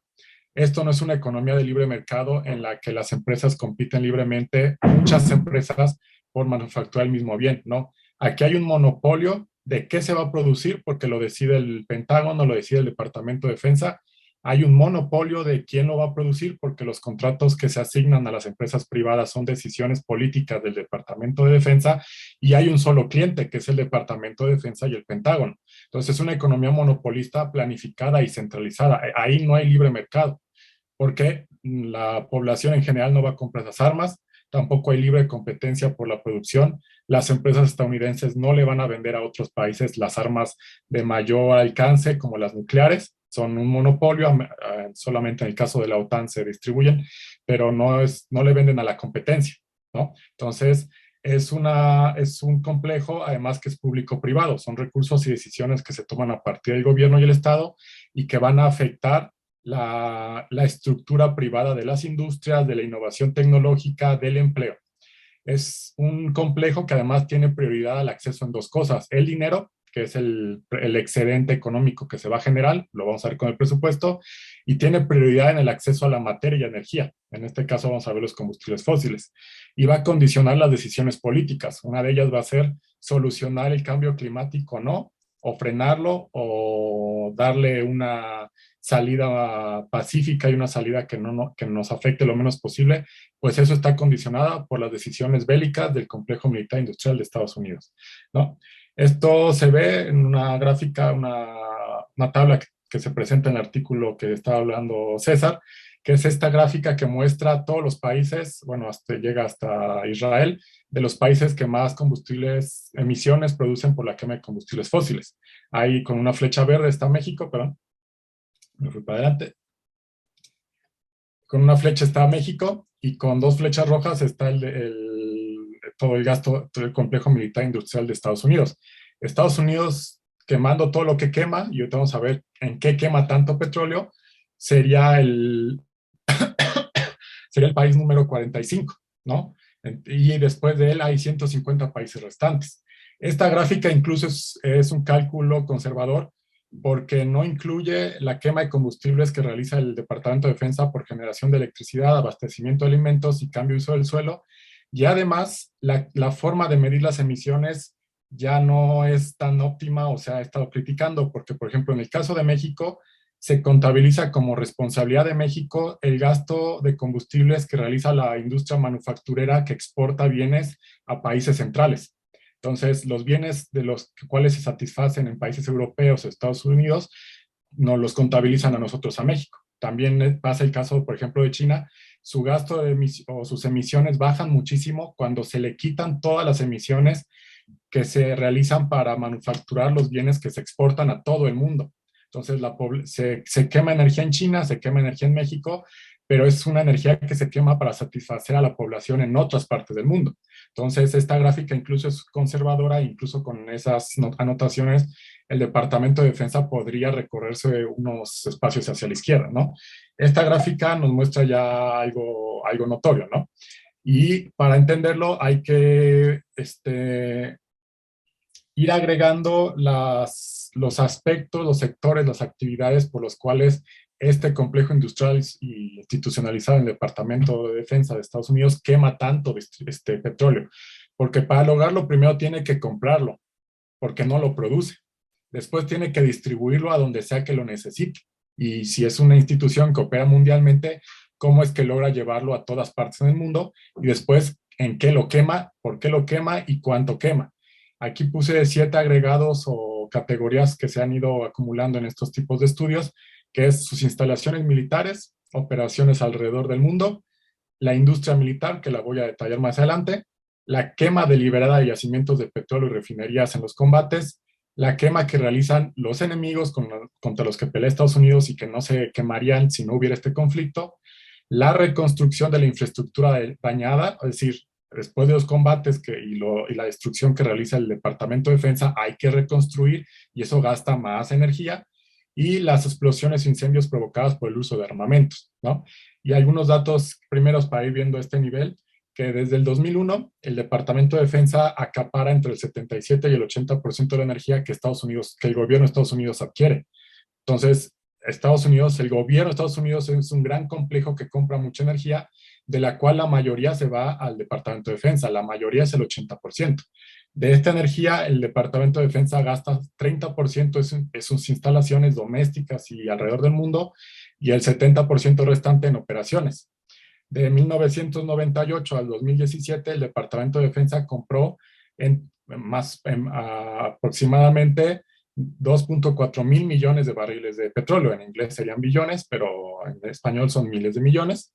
Y entre el 2001 y el 2017, casi las 2 primeras décadas de este siglo, cada año el Departamento de Defensa compró un promedio entre 120 y 100 millones de barriles de petróleo al año, ¿no? Que para entender esto, hay que preguntarnos cómo es que el Departamento de Defensa primero adquiere, distribuye, almacena y quema una cantidad tan colosal de combustibles fósiles. Esto lo vamos a resolver entendiendo el tercer aspecto de las categorías que les mencioné, que es la industria y la logística fósil, ¿no? Esta industria y logística fósil, que es adquirir, distribuir, almacenar y quemar grandes cantidades de combustibles, la vamos a ver en 3 partes: el presupuesto militar, la logística y la infraestructura. El cuestión del presupuesto de guerra, de defensa, bueno, Estados Unidos lo llama defensa, pero es un presupuesto de guerra. El presupuesto de Estados Unidos en esta gráfica es del presupuesto de 2020, que salió en 2021, que es para completar el presupuesto militar de Estados Unidos se tienen que juntar 11 países restantes, ¿no? Que es China, India, Rusia, Reino Unido, Arabia Saudita, Alemania, Francia, Japón, Corea del Sur, Italia, Australia. Juntando esos países, ya entonces completamos el Estados Unidos. Y el restante mundo, 138 países, ni siquiera apenas llegamos a alcanzar la mitad del presupuesto militar de Estados Unidos. Entonces, esta distribución de para dónde mandar el dinero en el gobierno de Estados Unidos es una exterminista de la economía de Estados Unidos. ¿Cuál es la prioridad del gobierno de Estados Unidos? La salud, la alimentación, la paz o manufacturar bienes bélicos y prepararse para guerras inevitables. El segundo aspecto que parte de la industria y de la logística fósil es cómo es que se administran estos negocios de compra, venta, distribución, almacenaje y quema de combustibles fósiles, ¿no? Que es la logística y la infraestructura. Hay dos agencias en el gobierno, en el Departamento de Defensa de Estados Unidos que se encargan de esto. La primera de ellas es la Defense Logistical Agency, que se encarga de comprar todo tipo de suministros. Energía, alimentos, botas, ropa, todo lo que se necesita en el ejército de Estados Unidos, y la Defense Logistical Agency de energía, que solamente se encarga de la energía, ¿no? Entonces, la primera, la que se encarga de todos los suministros, se fundó en el 61 con Kennedy, tiene una infraestructura instalada a nivel mundial, es decir, tiene almacenes, tiene empresas, tiene contratos con empresas nacionales y extranjeras encargadas de comprar y distribuirle todo lo que necesite, ¿no? Se encarga de hacer los contratos, las licitaciones, el almacenaje y la distribución de todos estos bienes que se necesitan en el ejército. Tiene su propia infraestructura para distribuir combustibles alrededor del mundo, es decir, no solamente contrata a petroleras o gaseras, sino que tiene sus propios ductos y sus propios centros de almacenaje de combustibles fósiles. Y además, dentro de todos estos tipos de suministros, alimentos, ropa, chips, computadoras, balas, la prioridad es la energía. Y por eso se creó la Agencia de Energía, que está del lado derecho, que solamente se encarga de comprar, distribuir y almacenar todo el combustible que necesitan todas las ramas de las fuerzas fuerzas militares de Estados Unidos, porque es la Fuerza Aérea, son los marines, es la Marina y es la Fuerza Aérea, la Fuerza Marina, ¿no? Esta agencia de energía tiene contratos con empresas petroleras extranjeras, tanto privadas como estatales, porque mucho del petróleo, la explotación y distribución y venta del petróleo a nivel mundial, no solamente la realizan agentes privados, sino también la realizan agentes estatales de otros países, sobre todo los de Medio Oriente, ¿no? En un solo día, por ejemplo, esta agencia hace compras de combustibles por 1.1 millones de dólares. Al día gasta eso en comprar combustibles. Al año, esta agencia realiza en promedio 25,000 viajes para entregar combustibles. O sea, compra el combustible y se lo lleva en aviones, se lo lleva en portaaviones, se lo lleva en los buques, se lo lleva en tanques, se lo lleva en todo tipo de almacenajes, 25,000 viajes al año. De estos viajes, 61% los realiza dentro de Estados Unidos. Es decir, aunque Estados Unidos reduzca sus operaciones militares al exterior, internamente distribuye mucho combustible de un lado a otro, porque son jugosos y muy lucrativos contratos para las empresas de movilizar combustible, aunque ni siquiera se dispare una bala. Aquí estamos hablando, no hay combate todavía, no se está disparando en una bala contra ningún enemigo. Solamente en adquirir, distribuir y almacenar ya se está haciendo todo esto. Y si quiere entrar a hacer algunas compras por internet, aquí están las páginas de las dos agencias de compras de Estados Unidos, la que es de todos los suministros y la que es solamente de energía. Las dos páginas, el FedMal, que es como el Amazon, pero del ejército de Estados Unidos. Cada rama del ejército, cada general tiene su clave, se mete y dice, pues quiero 100 cascos, quiero 100 barriles de petróleo, quiero 10 tanques, le pone comprar, los pide y se los manda, ¿no? Hasta donde los pida. Si están en Siria, si están en Irak, si están en África, le llegan, ¿no? Como el Amazon civil, pero estadounidense y militar, ¿no? Entonces, este sistema se fue construyendo desde la década de los 60 porque ese fue el primer sistema de administración computacional para distribuir el recurso y los presupuestos y los suministros en todas las ramas del ejército alrededor del mundo. Ya en la década de los 90, este sistema se sintetizó y se hizo FedMal, que fue el primer sistema de comercio electrónico existente en el mundo. Antes del civil fue el militar, que es el FedMal, que es esta página que tiene allá abajo a la derecha, que es el sitio de compras electrónico del Departamento de Defensa de Estados Unidos. En 2017, que son los datos más actualizados que se tienen, porque son asuntos de seguridad nacional y se tienen que pedir y se tienen que hacer las peticiones o sacar información por otro lado. En 2017 la Fuerza Aérea hizo compras por 4.9 mil millones de dólares, la Marina hizo compras por 2.8 mil millones de dólares, todas estas solo en combustibles. El Ejército compró 947 millones de dólares y los Marines 36 millones de dólares en picar botones en el comercio electrónico para pedir combustibles fósiles a donde lo necesitaban y cuándo lo necesitaban, ¿no? Y un mapa rápido para entender la distribución mundial, no de todo lo que hace el Ejército de Estados Unidos. Esto es solo las actividades, entre comillas, contraterroristas que hace Estados Unidos alrededor del mundo. En 76 países realiza entrenamiento antiterrorista, en 41 países realiza ejercicios militares, en 12 países sus tropas están en combate o listas para combatir, y en 7 países realiza ataques con drones, ¿no? Entonces, nada más por acciones antiterroristas. Además, están todas las otras actividades que puede realizar y realiza el Departamento de Defensa de Estados Unidos, ¿no? Entonces, para unas conclusiones, para darle cierre a esta parte, que es en el sentido de este coloquio, bueno, de este seminario, para qué resulta de todo esto. Resulta que tanto la logística, es decir, la administración, los contratos, el presupuesto, la distribución de funciones y sus páginas de internet del Departamento de Defensa, su infraestructura, sus objetivos y sus sistemas de armamento van a ser, mientras siga toda esta logística y todo este departamento, mientras exista, se van a seguir devorando enormes cantidades de combustibles fósiles. Mientras más operaciones realiza el Departamento de Defensa, más energía quema. Cada nueva operación se agrega, no sustituye a las anteriores. ¿Por qué? Porque reducir, como lo explicó un poco César, que la capacidad de guerra de Estados Unidos depende de quemar grandes cantidades de combustibles fósiles. Si reduce la quema de combustibles fósiles, reduce su capacidad de realizar y ganar guerras, o lo que ellos definan como ganar, ¿no? Y además es algo muy importante que es, ni siquiera se necesita que haya combates bélicos. Sin ser disparado, este complejo militar industrial ya quema enormes cantidades de combustibles fósiles que calientan peligrosamente la atmósfera, porque es conseguir el petróleo, distribuirlo, almacenarlo y tenerlo listo cuando se necesite, para el entrenamiento, para la manufacturación de los medios bélicos, para el levantamiento de instalaciones, para la movilización del personal alrededor del mundo. Ya se está quemando un montón de energía que está calentando la atmósfera muy peligrosamente, y ni siquiera hay una tercera guerra mundial. Entonces, la preparación para la guerra ya nos está imponiendo un clima de guerra, ¿no? Entonces, cuando el Departamento de Defensa o los presidentes de Estados Unidos dicen la intención o justifican este gran presupuesto militar, dicen que por todas intenciones ellos solo quieren conseguir la paz, pero la están consiguiendo aumentando el poder bélico. Entonces, una paz, la paz estadounidense significa estar armado hasta los dientes.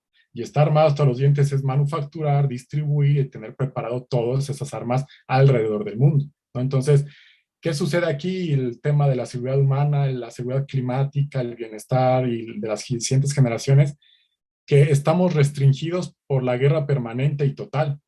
El clima de guerra está condicionando la solución del colapso climático, porque además es un asunto que no es muy visible, que no se trata en las conferencias de las partes, que está prohibido en Estados Unidos que se trate las conferencias de las partes, que se ha intentado y los presidentes de Estados Unidos no lo han impedido que la contabilidad militar se agregue a las cuentas nacionales. Entonces tenemos un problema. El clima de guerra está evitando que solucionemos el problema climático, porque el clima de guerra es una ideología militar, es el presupuesto militar de Estados Unidos, es su industria militar, son sus sistemas de logística, infraestructura militar, y todo eso está condicionando que podamos solucionar, ¿no? Ya de los 150 países que le siguen en la gráfica de Estados Unidos, pues son países de la periferia, son países en desarrollo, son países con economías muy restringidas, son países dependientes, es la periferia de América Latina, de África y de Asia, es la mayoría de los países. Entonces, es importante mostrar, me parece muy importante este tipo de eventos porque se da a conocer y se quita el velo sobre algo muy importante que es la guerra, la preparación para la guerra ya es muy peligrosa. antes de que haya guerra, y si hay guerra nuclear, pues ya ni siquiera podríamos estar hablando aquí porque es otro peligro y otro asunto más total, ¿no? Entonces, yo cerraría ahí para cerrar este asunto. Muchas gracias. Muchas gracias a ti por tu ponencia. Todo esto me hace pensar un poco de la seguridad. Siempre es muy valioso preguntarse la seguridad para qué y para quién, ¿no? Porque al parecer nuestra seguridad nos está saliendo muy cara en cuestiones políticas, económicas y sobre todo en cuestiones de seguridad ecosistémica. Y pone en riesgo toda nuestra vida en los siguientes años, ¿no? Y creo que siempre es muy, muy valioso tener estos datos y en cuenta, razonarlos, discutirlos, hablarlos y ponerlos sobre la mesa. Bueno, muchísimas gracias nuevamente. Y finalmente, para dar un buen cierre a esta mesa de análisis, les presento a la licenciada Ana Katia Rodríguez Pérez, egresada en Relaciones Internacionales con mención honorífica por la Facultad de Ciencias Políticas y Sociales de la UNAM. Ha colaborado en proyectos de investigación como Economía y Guerra del siglo XXI en el Observatorio Latinoamericano de Geopolítica en el Instituto de Investigaciones Económicas de la UNAM y en construcciones alternativas ante los límites planetarios a la acumulación capitalista del Centro de Investigaciones Interdisciplinarias de Ciencias y Humanidades de la UNAM. Actualmente participa en el seminario El Caribe y Visiones Históricas de la Región del Instituto de Investigaciones José María Luis Mora, y sus principales líneas de investigación giran en torno a los impactos socioecológicos de las actividades del complejo militar industrial estadounidense, la transición energética y la militarización en América Latina y el Caribe. Ana Katia, el foro es tuyo. Hola, muchas gracias. Primero le quisiera agradecer a Sandra y a todo el equipo de investigación que está detrás de este proyecto. Y pues es un gusto poder estar en esta mesa con Andrea, César y Omar. Y bueno, más o menos a mí lo que me gustaría presentar en estas siguientes diapositivas es un poco profundizar en lo que ya decía César y también como abonar la discusión que ya venía platicando también Omar, justo a partir de la consideración de que el Departamento de Defensa es el mayor consumidor institucional de energía de Estados Unidos y la institución que más petróleo consume en el mundo. Pues el Departamento de Defensa ha jugado un papel sumamente relevante en el cambio climático global por múltiples causas, pero principalmente por la emisión de grandes cantidades de gases de efecto invernadero. Y lo que estamos viendo es que cada vez más se está enfrentando a los efectos de sus propias actividades, ¿no? Por varias décadas, el ejército estadounidense y la comunidad de inteligencia han estado analizando o advirtiendo sobre los peligros que plantea este fenómeno.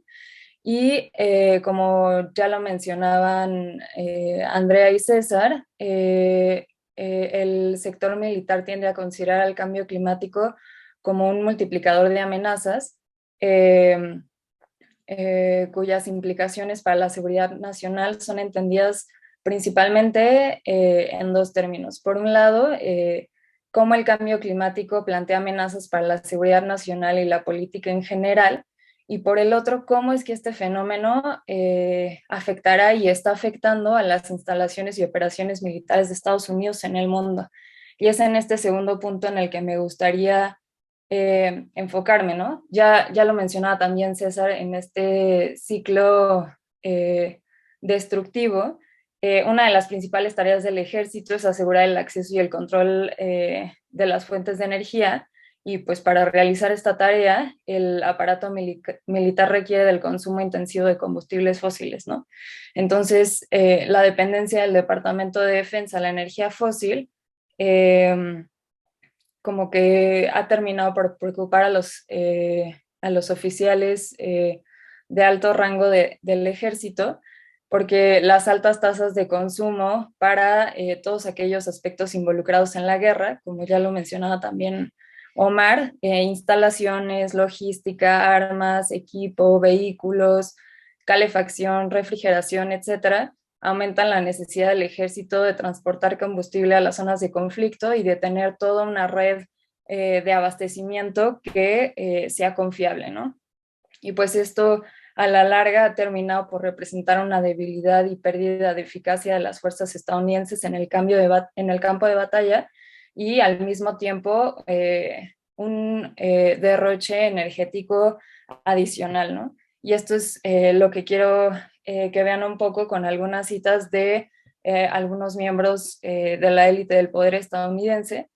Por un lado les pongo esta declaración de la senadora demócrata Elizabeth Warren, que, que en vez de enfocarse más en los efectos socioecológicos o en esta parte más socioecológica del cambio climático, lo que está diciendo Warren es el cambio climático es real, está empeorando día a día y está minando nuestra preparación militar, ¿no? Ahí hay un factor importante, afectando nuestra preparación militar. No está diciendo, las causas del cambio climático se deben en parte a la participación del Departamento de Defensa a través del gran consumo de combustibles fósiles y esto está afectando a comunidades a través de eso, inundaciones, sequía, incendios, bla, bla, bla. No, ella está preocupada por cómo esto está afectando la preparación militar del Departamento de Defensa. Y por el otro lado, les pongo el caso de el anterior secretario de Marina, Ray Mabus, que va a ser como muy recurrente al momento de hablar en cómo el Departamento de Defensa está empezando a introducir energías renovables a las operaciones e instalaciones del Pentágono al interior del territorio nacional y en sus bases en el mundo. Y dice, el combustible fósil es lo primero que importamos a Afganistán, está hablando de las operaciones que llevan a cabo ahí, y proteger ese combustible está evitando que las tropas hagan lo que fueron enviadas a hacer, ¿no?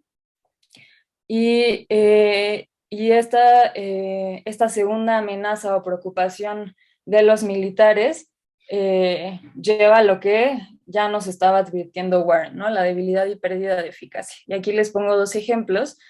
En la primera foto es Afganistán y ese camino es el paso de Khyber o Khyber, la verdad no sé cómo se diga.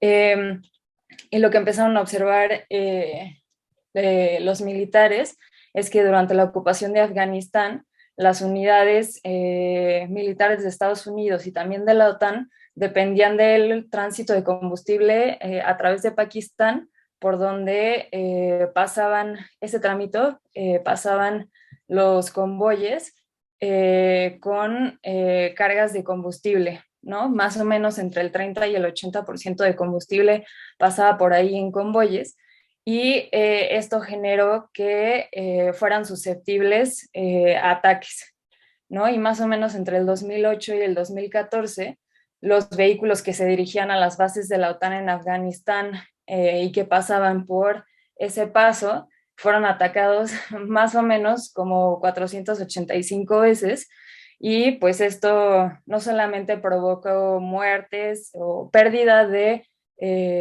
bajas físicas en las operaciones que se están llevando en ese momento, sino que además reflejaron la vulnerabilidad y la incapacidad operativa del ejército ante la falta de ese cargamento en el que habían combustibles fósiles, ¿no?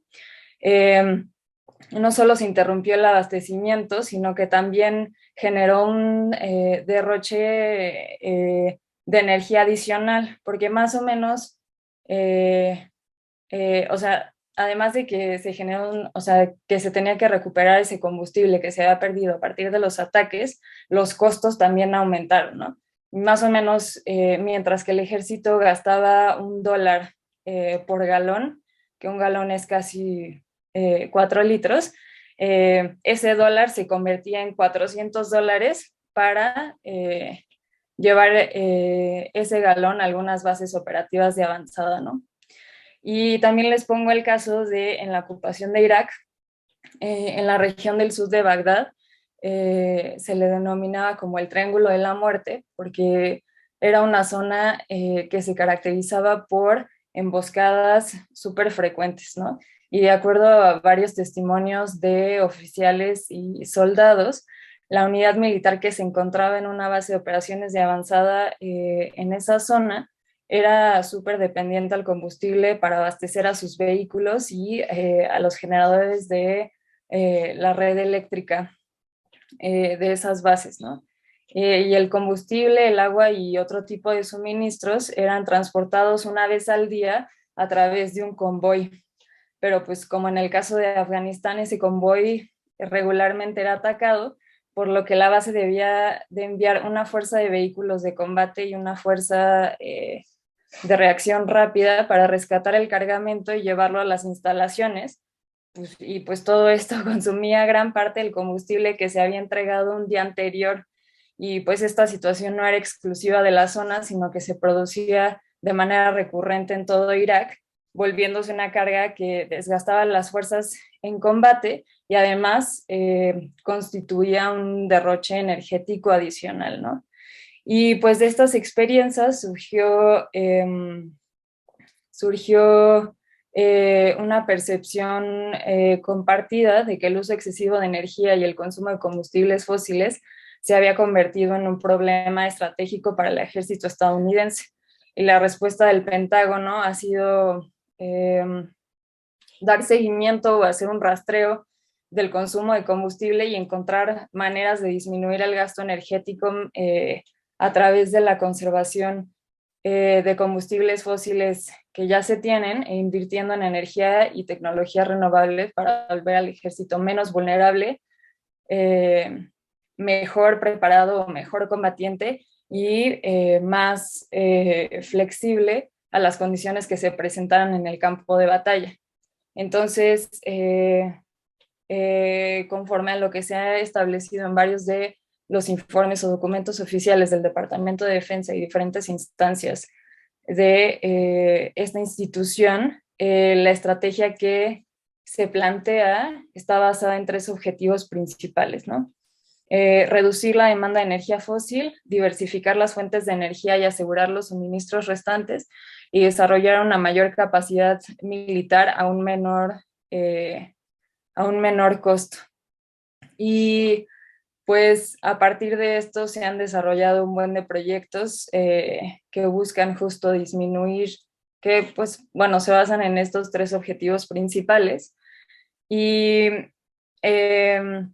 de estos ejemplos destacan la Gran Flota Verde, que es una iniciativa que tiene la intención, tiene como por objetivo obtener el 50% de su combustible a partir de energías renovables. Y este es uno de los ejemplos más emblemáticos porque la Marina, ya lo habían mencionado César y Omar, la Fuerza Aérea y después la Marina son las ramas militares que más consumen combustibles fósiles. Y la Marina sí ha avanzado más en la materia, en la introducción de energías renovables a sus proyectos. Y la Gran Flota Verde sí ha sido como un proyecto muy sonado porque justo quieren obtener el 50% del combustible a partir de energías renovables. Y en 2016 se hizo como una demostración en la que ¿cómo se llama? Destructor de misiles guiados, el USS Stockdale, fue el primer buque de la Marina de Estados Unidos que en lugar de ser impulsado por petróleo por completo, fue suministrado con una mezcla de petróleo y combustible biocombustible de grasa de vaca licuada, ¿no? Y así como este ejemplo hay otros que se han establecido o se establecieron en Afganistán en su momento, y uno de ellos destaca el sistema solar portátil de energía alternativa de comunicaciones, que este es un panel solar que puede ser transportado por un Marine y ser utilizado para recargar baterías de radio. Y también destaca el ejemplo de un proyecto que se llama Power Shade, y es una lona que se pone arriba de una tienda de campaña de de un cuerpo de Marines y esta lona proporciona suficiente energía para alimentar el sistema de iluminación de la tienda, ¿no? Y otro caso también importante, como que sí fue un proyecto que se impulsó más para combatir aquellos escenarios que se vieron en Afganistán e Irak en cuanto a las emboscadas de convoyes con combustible. Hay uno que se llama Sistema de Red de Energía Expedicionaria Renovable Terrestre, o algo así, y es un sistema que es alimentado por energía solar y usan una batería fotovoltaica portátil para suministrar toda la energía necesaria para un centro de comando.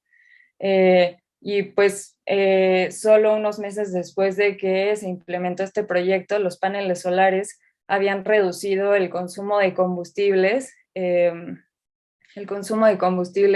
de toda esa instalación, ¿no? Y aquí les pongo la foto de los militares muy orgullosos con sus paneles solares y pues las mayores reducciones que se pudieron observar fueron estas, o sea que la red eléctrica ya no dependía de la energía transportada en vehículos y también se ha visto una reducción gradual de aquellos vehículos que funcionaban con petróleo en las flotas no tácticas de automóviles y camiones de los servicios militares, es decir, sí,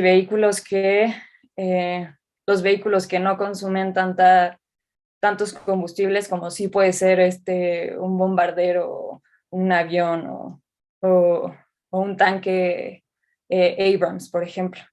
Y lo que se vio es que de 2005 a 2020 el ejército dejó de utilizar 18,000 vehículos no tácticos y adquirió 3,000 unidades híbridas, lo que se tradujo en una reducción bastante importante en el consumo, más o menos de 49 millones de litros de combustible fósil al año. Y también esto representó una disminución en los costos que parece ser importante para el servicio. Y retomando un poco lo que decía Mabus, o sea, por ejemplo, para oficiales de alto rango del ejército,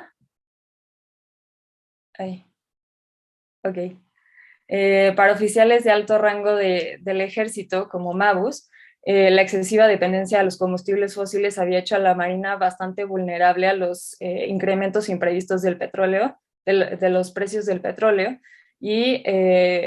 y a la voluntad de productores de hidrocarburos extranjeros que podrían ser considerados poco confiables, ¿no? Y mientras que Mabus introdujo el uso de fuentes de energía renovable en la Marina, siempre en sus declaraciones fue muy cuidadoso en justificar el proyecto en términos de una mejor preparación militar y no como un elemento importante de la administración ambiental, ¿no? Y esto es un aspecto fundamental porque señala la forma en la que el Pentágono entiende y está enfrentando el problema energético.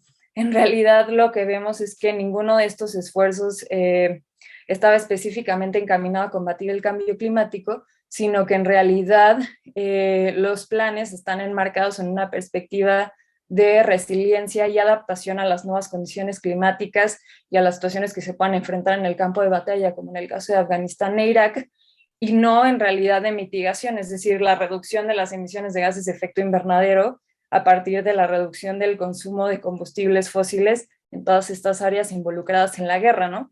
Incluso algunos oficiales han considerado que los proyectos de mitigación son una distracción de las principales obligaciones de las Fuerzas Armadas, pero mientras que los oficiales de alto rango se han enfrentado a los efectos del cambio climático en sus respectivas áreas de responsabilidad, se han dado cuenta que es una amenaza latente a la seguridad nacional estadounidense, al ser el mayor consumidor de energía y el mayor emisor institucional de gases de efecto invernadero. El Departamento de Defensa considera que la reducción de sus propias emisiones significa que los servicios militares podrían mejorar su desempeño y disminuir así las amenazas que consideran que son importantes a la seguridad nacional, ¿no?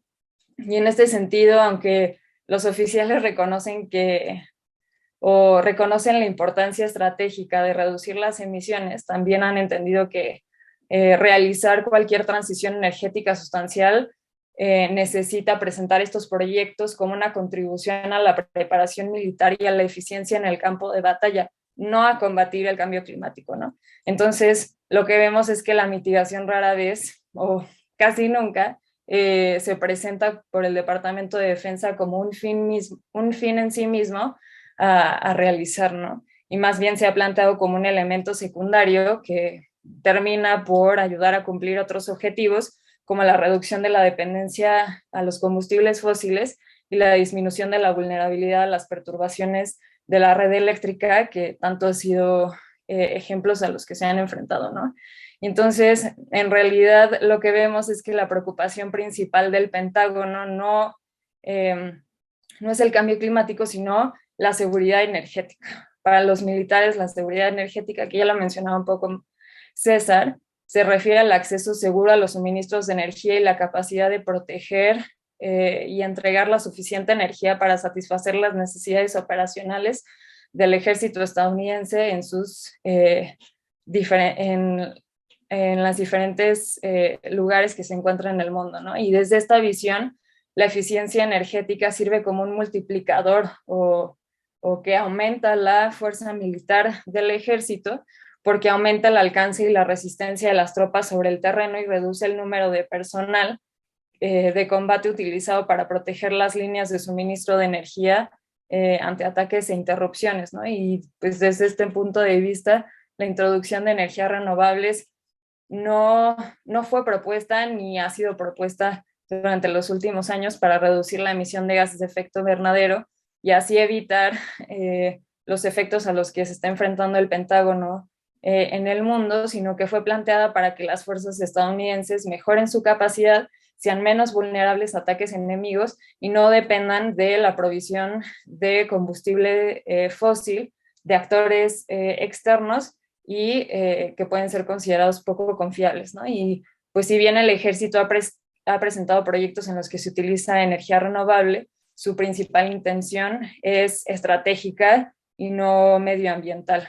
Y por lo tanto, no es posible considerar al ejército estadounidense como un agente verde, pues entre sus objetivos está continuar desempeñando sus funciones básicas de guerra en la defensa de riquezas estratégicas en general, ¿no? Lo más ecológico o verde que se podría hacer en este sentido sería desmantelar el complejo militar industrial en su conjunto, cosa que, como vimos, eso ni está en los planes, ni parece ser así, ¿no?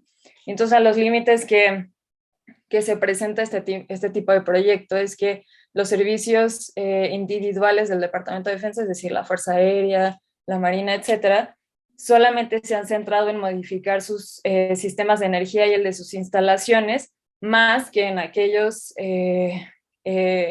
vehículos o equipos que consumen más energía, como sería el caso de la Fuerza Aérea, ¿no?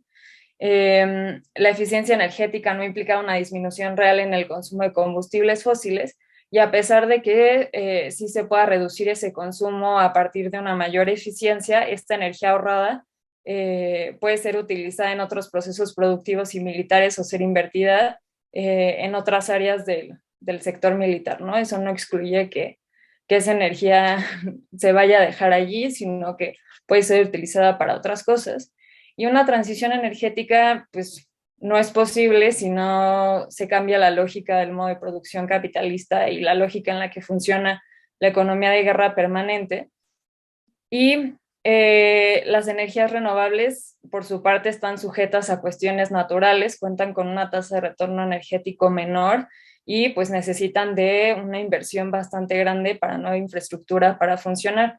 Y además las tecnologías de este tipo de energía utilizan minerales y metales, por lo que, pues si se quiere ir por esta vía, se va a necesitar de su extracción, aunando más a su explotación y a su escasez, ¿no?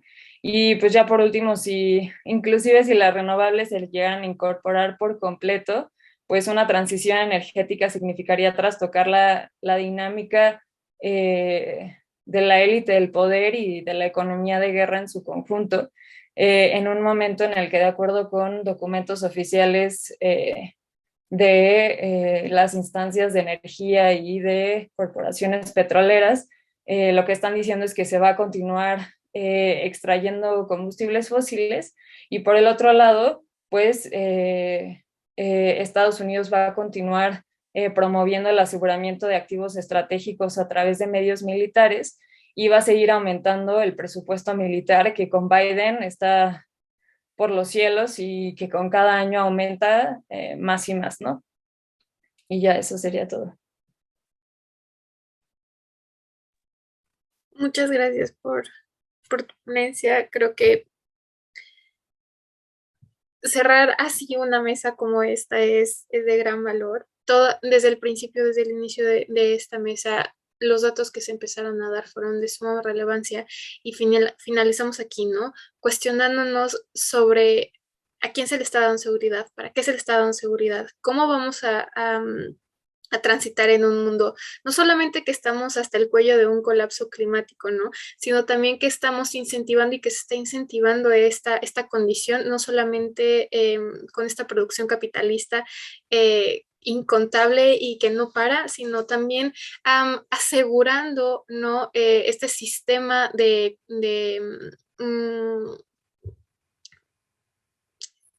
seguridad que consume más y más combustible fósil.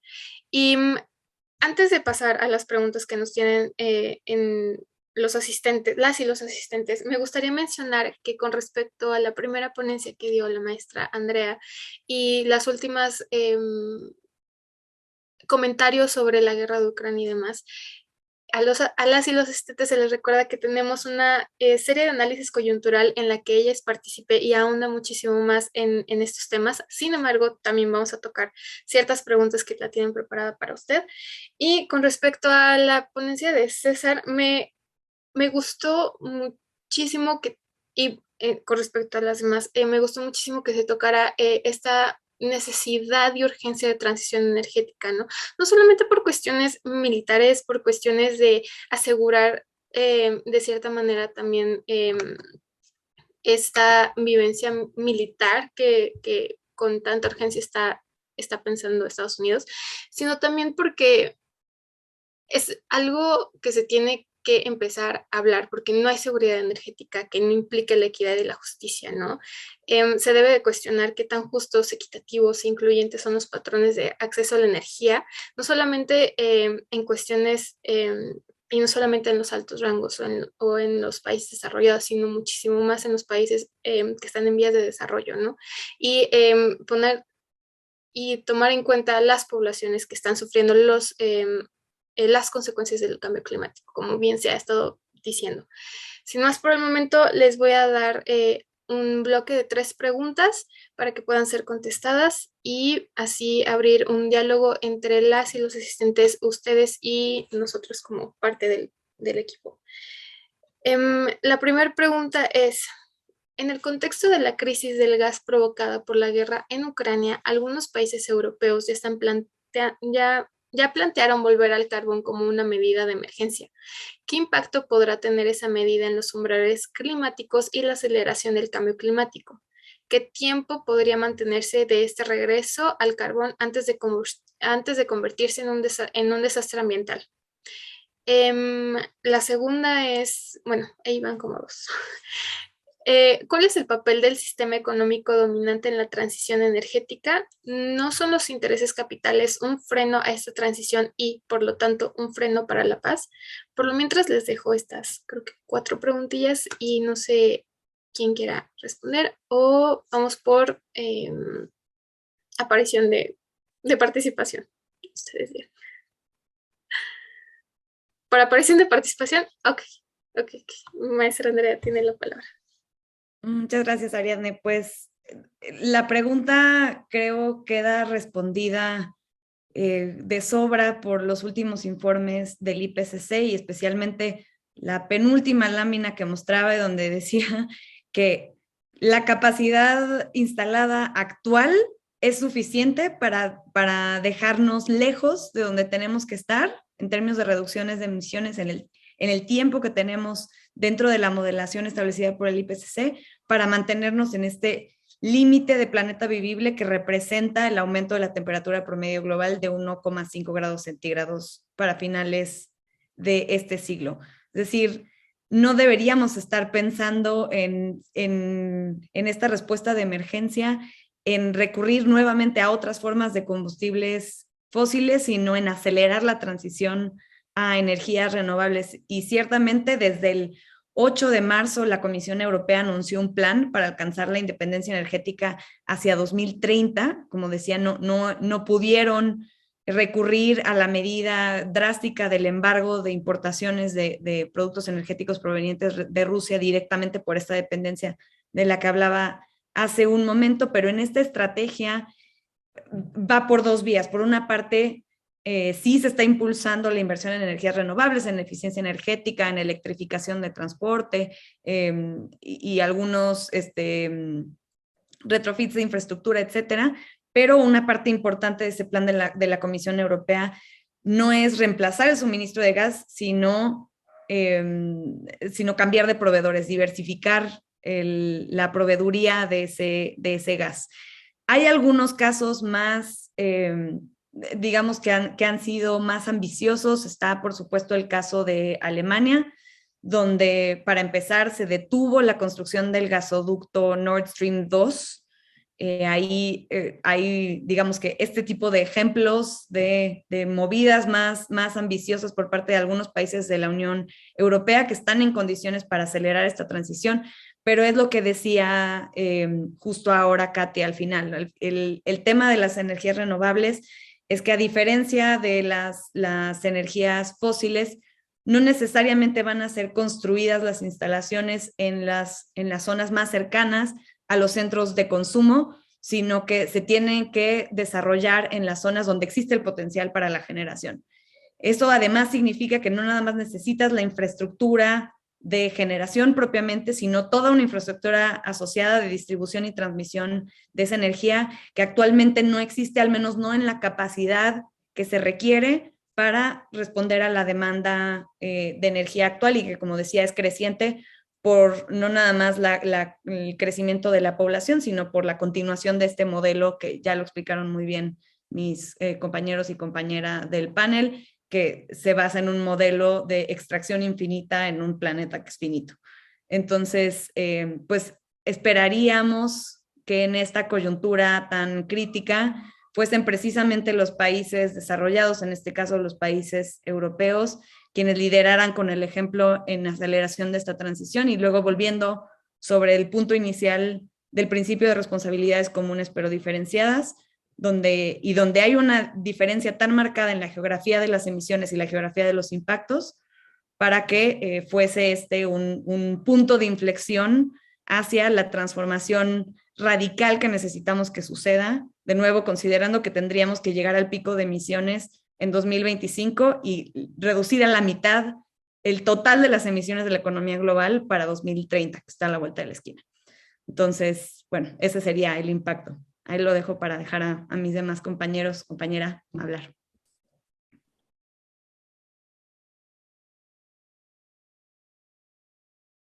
Sí, adelante, César, tienes la palabra. Bien.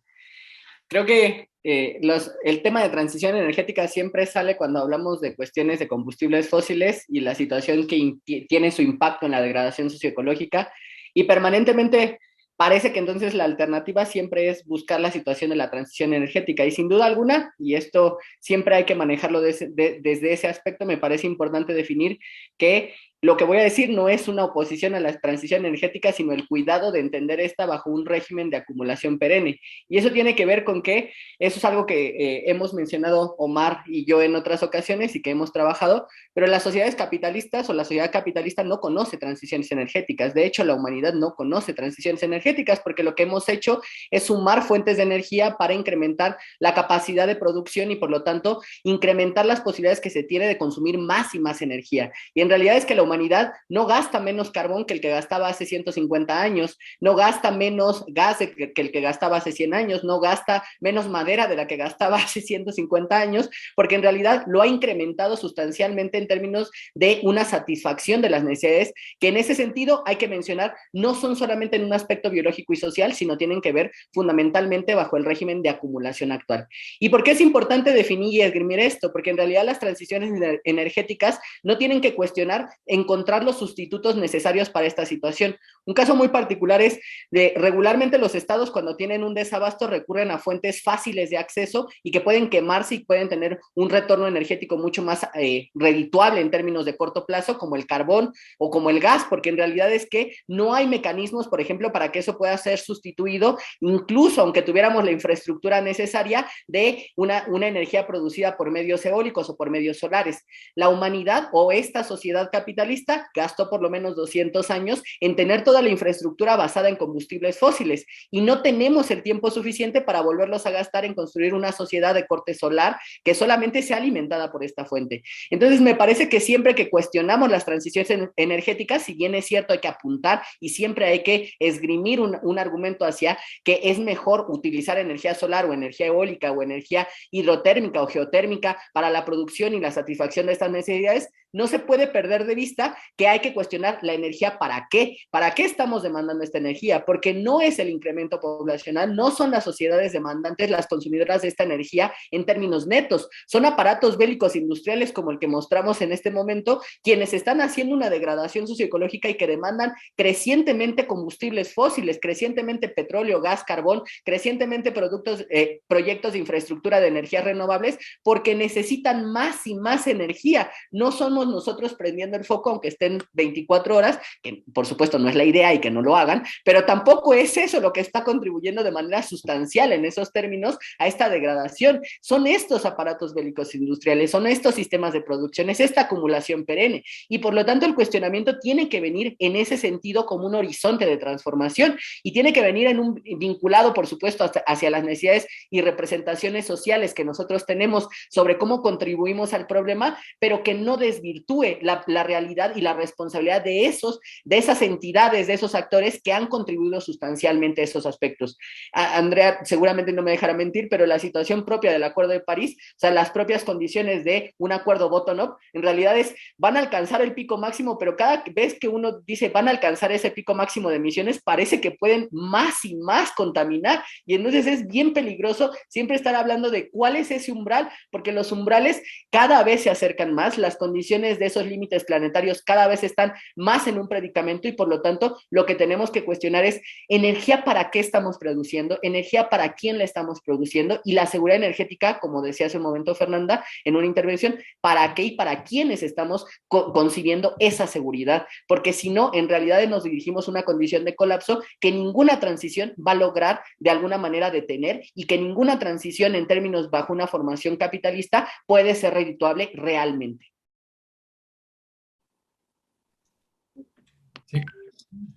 Sí, nada más yo voy a tratar la segunda pregunta más, porque es la que podría contestar en este momento. Para eso rápidamente les presento esto, que es el sistema económico capitalista o de mercado no es solamente producción material, también tiene que ver la política, la cultura y la guerra.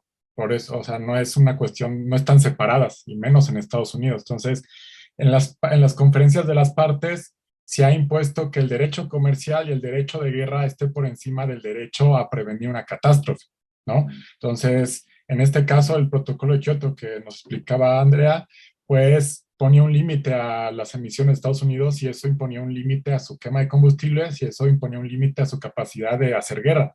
Porque en el protocolo de Kioto las únicas actividades militares que estaban exceptuadas eran las multilaterales aprobadas por el Consejo de Seguridad de la ONU.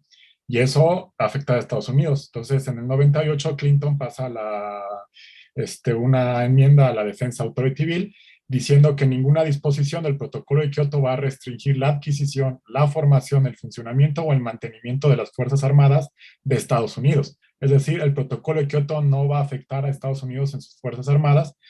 Y después llega Bush hijo y en 2001 saca a Estados Unidos del protocolo de Kioto. Y después nos vamos al otro presidente, bueno, saltamos otro presidente, que es a Barack Obama con el Acuerdo de París, donde muchos países ya querían incorporar el gasto militar de las emisiones provocadas por los ejércitos nacionales en las cuentas nacionales. Pero Estados Unidos, Obama, a través de John Kerry, que en ese momento era su secretario, presionó a la Asamblea, presionó a las conferencias partes y a todos los países para que las emisiones militares no se siguieran sin contabilizar, que si alguien las quería mostrar y alguien las quería agregar era voluntario. Y internamente Estados Unidos, bueno, perdón, el Departamento de Defensa en realidad, por seguridad nacional, no publica cuánto gasta en energía. Se tienen que hacer las cuentas por otro lado, que es el Departamento de Energía, pedir la liberación de la información pública mediante demandas en la Corte Judicial o en el Parlamento, pero es seguridad nacional. Entonces, se pasa eso. Y ya en la última de Glasgow, que es la que acaba de pasar, también muchas se mandaron peticiones de organizaciones, de científicos, muchos del IPCC, pidiendo que ahora sí se incluyeran las emisiones militares en el acuerdo y en las cuentas nacionales, pero al final no se mencionó nada, ¿no? O sea, ni siquiera sabemos en realidad cuánto están emitiendo los ejércitos. Todo lo que mostramos aquí en Estados Unidos son cuentas incompletas porque no se tiene la información, porque no es pública y no es accesible. Entonces, ¿cómo es que el sistema afecta? Pues para empezar, ni siquiera sabemos la gravedad de lo que afecta a la industria militar al clima. Para seguirle, pues en las conferencias internacionales, eso es como el elefante en la habitación. Está ahí, todos saben que es enorme, todos saben que es un problema enorme tanto de guerra, de derechos humanos, de inseguridad, de cambio climático, pero nadie lo habla porque se hace la presión para que no se toque. Entonces, ¿cómo es que el sistema económico limita la transición? Que para empezar ni siquiera sabemos qué pasa. Para seguirle ni siquiera podemos discutirlo y tomar decisiones que corten el presupuesto militar, tomar decisiones que impidan que la energía se vaya prioritariamente a la guerra en vez de a la salud o a la educación o al transporte eléctrico masivo de personas y carga con trenes de alta velocidad. No se puede hacer porque está prohibido en las conferencias de las partes.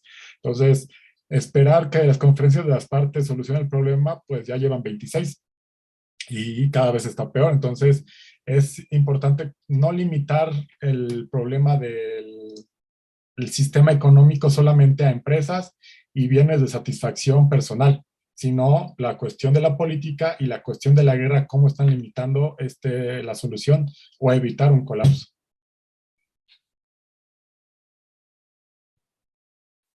Sí, abonando un poco a lo que ya dijeron, es súper importante porque la transición energética en general se plantea en un sentido dominante, ¿no? La transición energética que conocemos, pues sí, viene de estados, de instituciones, de organismos internacionales, y en realidad nosotras y nosotros, pues, ¿dónde quedamos, no? ¿Cómo estamos entendiendo esta transición energética? Y vale muchísimo la pena hacernos las preguntas que ya mencionaba César, ¿no?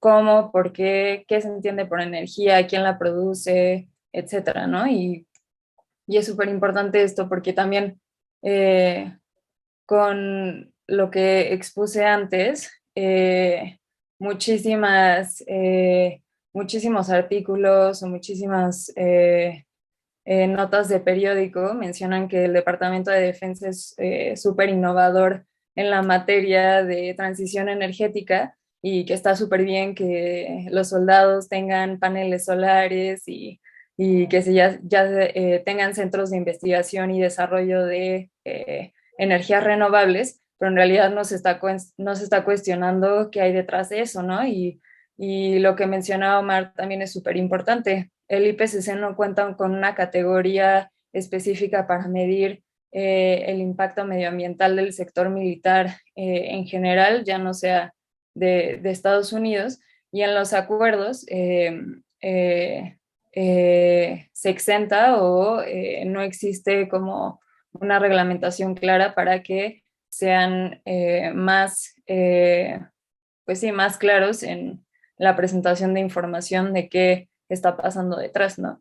Y mucho también en el caso de Biden, pues Biden, el proyecto que impulsa de que todas las instancias gubernamentales tengan que disminuir su consumo de combustibles fósiles y la emisión de gases de efecto invernadero y su reingreso al Acuerdo de París, pues el Acuerdo de París dice que cada gobierno, es responsabilidad de cada gobierno si quiere o no medir el consumo de energía y la emisión de gases de efecto invernadero de sus ejércitos o del sector militar, ¿no? Entonces, pues sí, ahí hay una demanda importante de ver quiénes son los que están consumiendo más energía y también para qué esta transición energética, ¿no? El Departamento de Defensa quiere una transición energética, pero para que sus fuerzas no pierdan esa capacidad en el campo de batalla.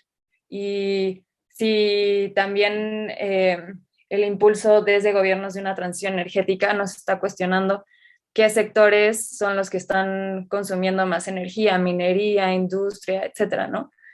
Justo lo que decía César, no es que nosotras y nosotros dejemos de utilizar muchísima luz y cambiemos a LED y etcétera, sino que también en el debate energético estemos involucradas en qué es lo que estamos entendiendo como esta transición energética y para qué la queremos, ¿no? La queremos para continuar con la minería, la queremos para que el ejército estadounidense siga matando, siga explotando, siga haciendo todo lo que hace y conocemos que hace, o queremos una transición energética justo para reproducir las condiciones básicas de nuestra existencia, ¿no? Que es lo más importante. Si quieren justo disminuir un montón el consumo de energía y las emisiones para determinado año, pues eso significaría desmantelar por completo el complejo militar industrial estadounidense, así como otro tipo de industrias y actividades de corte capitalista que perjudican, ¿no?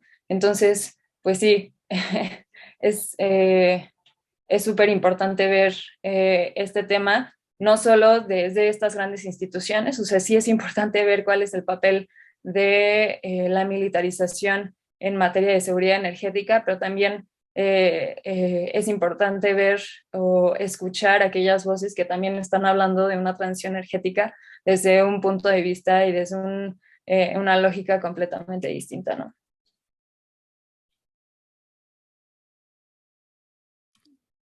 Muchas gracias por responder estas preguntas, por tiempo. Para estos temas creo que siempre necesitamos un poco más, ¿no? Siempre es como bien válido tener esos 5 minutos más. Sin embargo, no va a ser posible. Muchísimas gracias a las y los ponentes, a las y los asistentes y también a las y los que son parte del proyecto. En esta ocasión estoy muy agradecida con ustedes por dejarme moderar la mesa con ustedes y ser presente aquí. Sin más por el momento le doy la palabra a la doctora Sandra Canetti y nuevamente reiterando muchísimas gracias por estar aquí. Gracias, Fer. Pues reiteramos el agradecimiento. Se quedaron un montón de preguntas en las redes sociales que, si nos lo permiten, se las haremos llegar para que ustedes puedan responderle a esas personas. El tiempo apremia, lamentablemente, para tampoco quitarles mucho a ustedes de su agenda de trabajo, pero quiero reiterar el agradecimiento a Andrea, a César, a Omar y a Katia por haber aceptado la invitación para tratar un tema tan importante en el marco del proyecto PAPIT, Resonancias de la Militarización en la Seguridad Humana del siglo XXI. Les haremos llegar muy pronto su constancia de participación y esperamos también poder contar con su colaboración en otros futuros eventos del proyecto. Nos dará mucho gusto tenerles nuevamente. Y bueno, gracias también a todas, a todos, a todes quienes nos siguieron a través de las redes sociales. Estén pendientes porque estaremos preparando más eventos que estén relacionados con los temas centrales del proyecto de investigación. Muchas gracias otra vez, Fer, por la moderación, a todo el equipo que hace posible, de becarios, de becarias, que hace posible llevar a cabo estos eventos, a los investigadores, investigadoras también que forman parte de este proyecto PAPIT, y nuevamente a les ponentes por haber aceptado la invitación. Muchas gracias a todos y todos, a todas, que pasen bonita tarde y que estén muy bien. Gracias.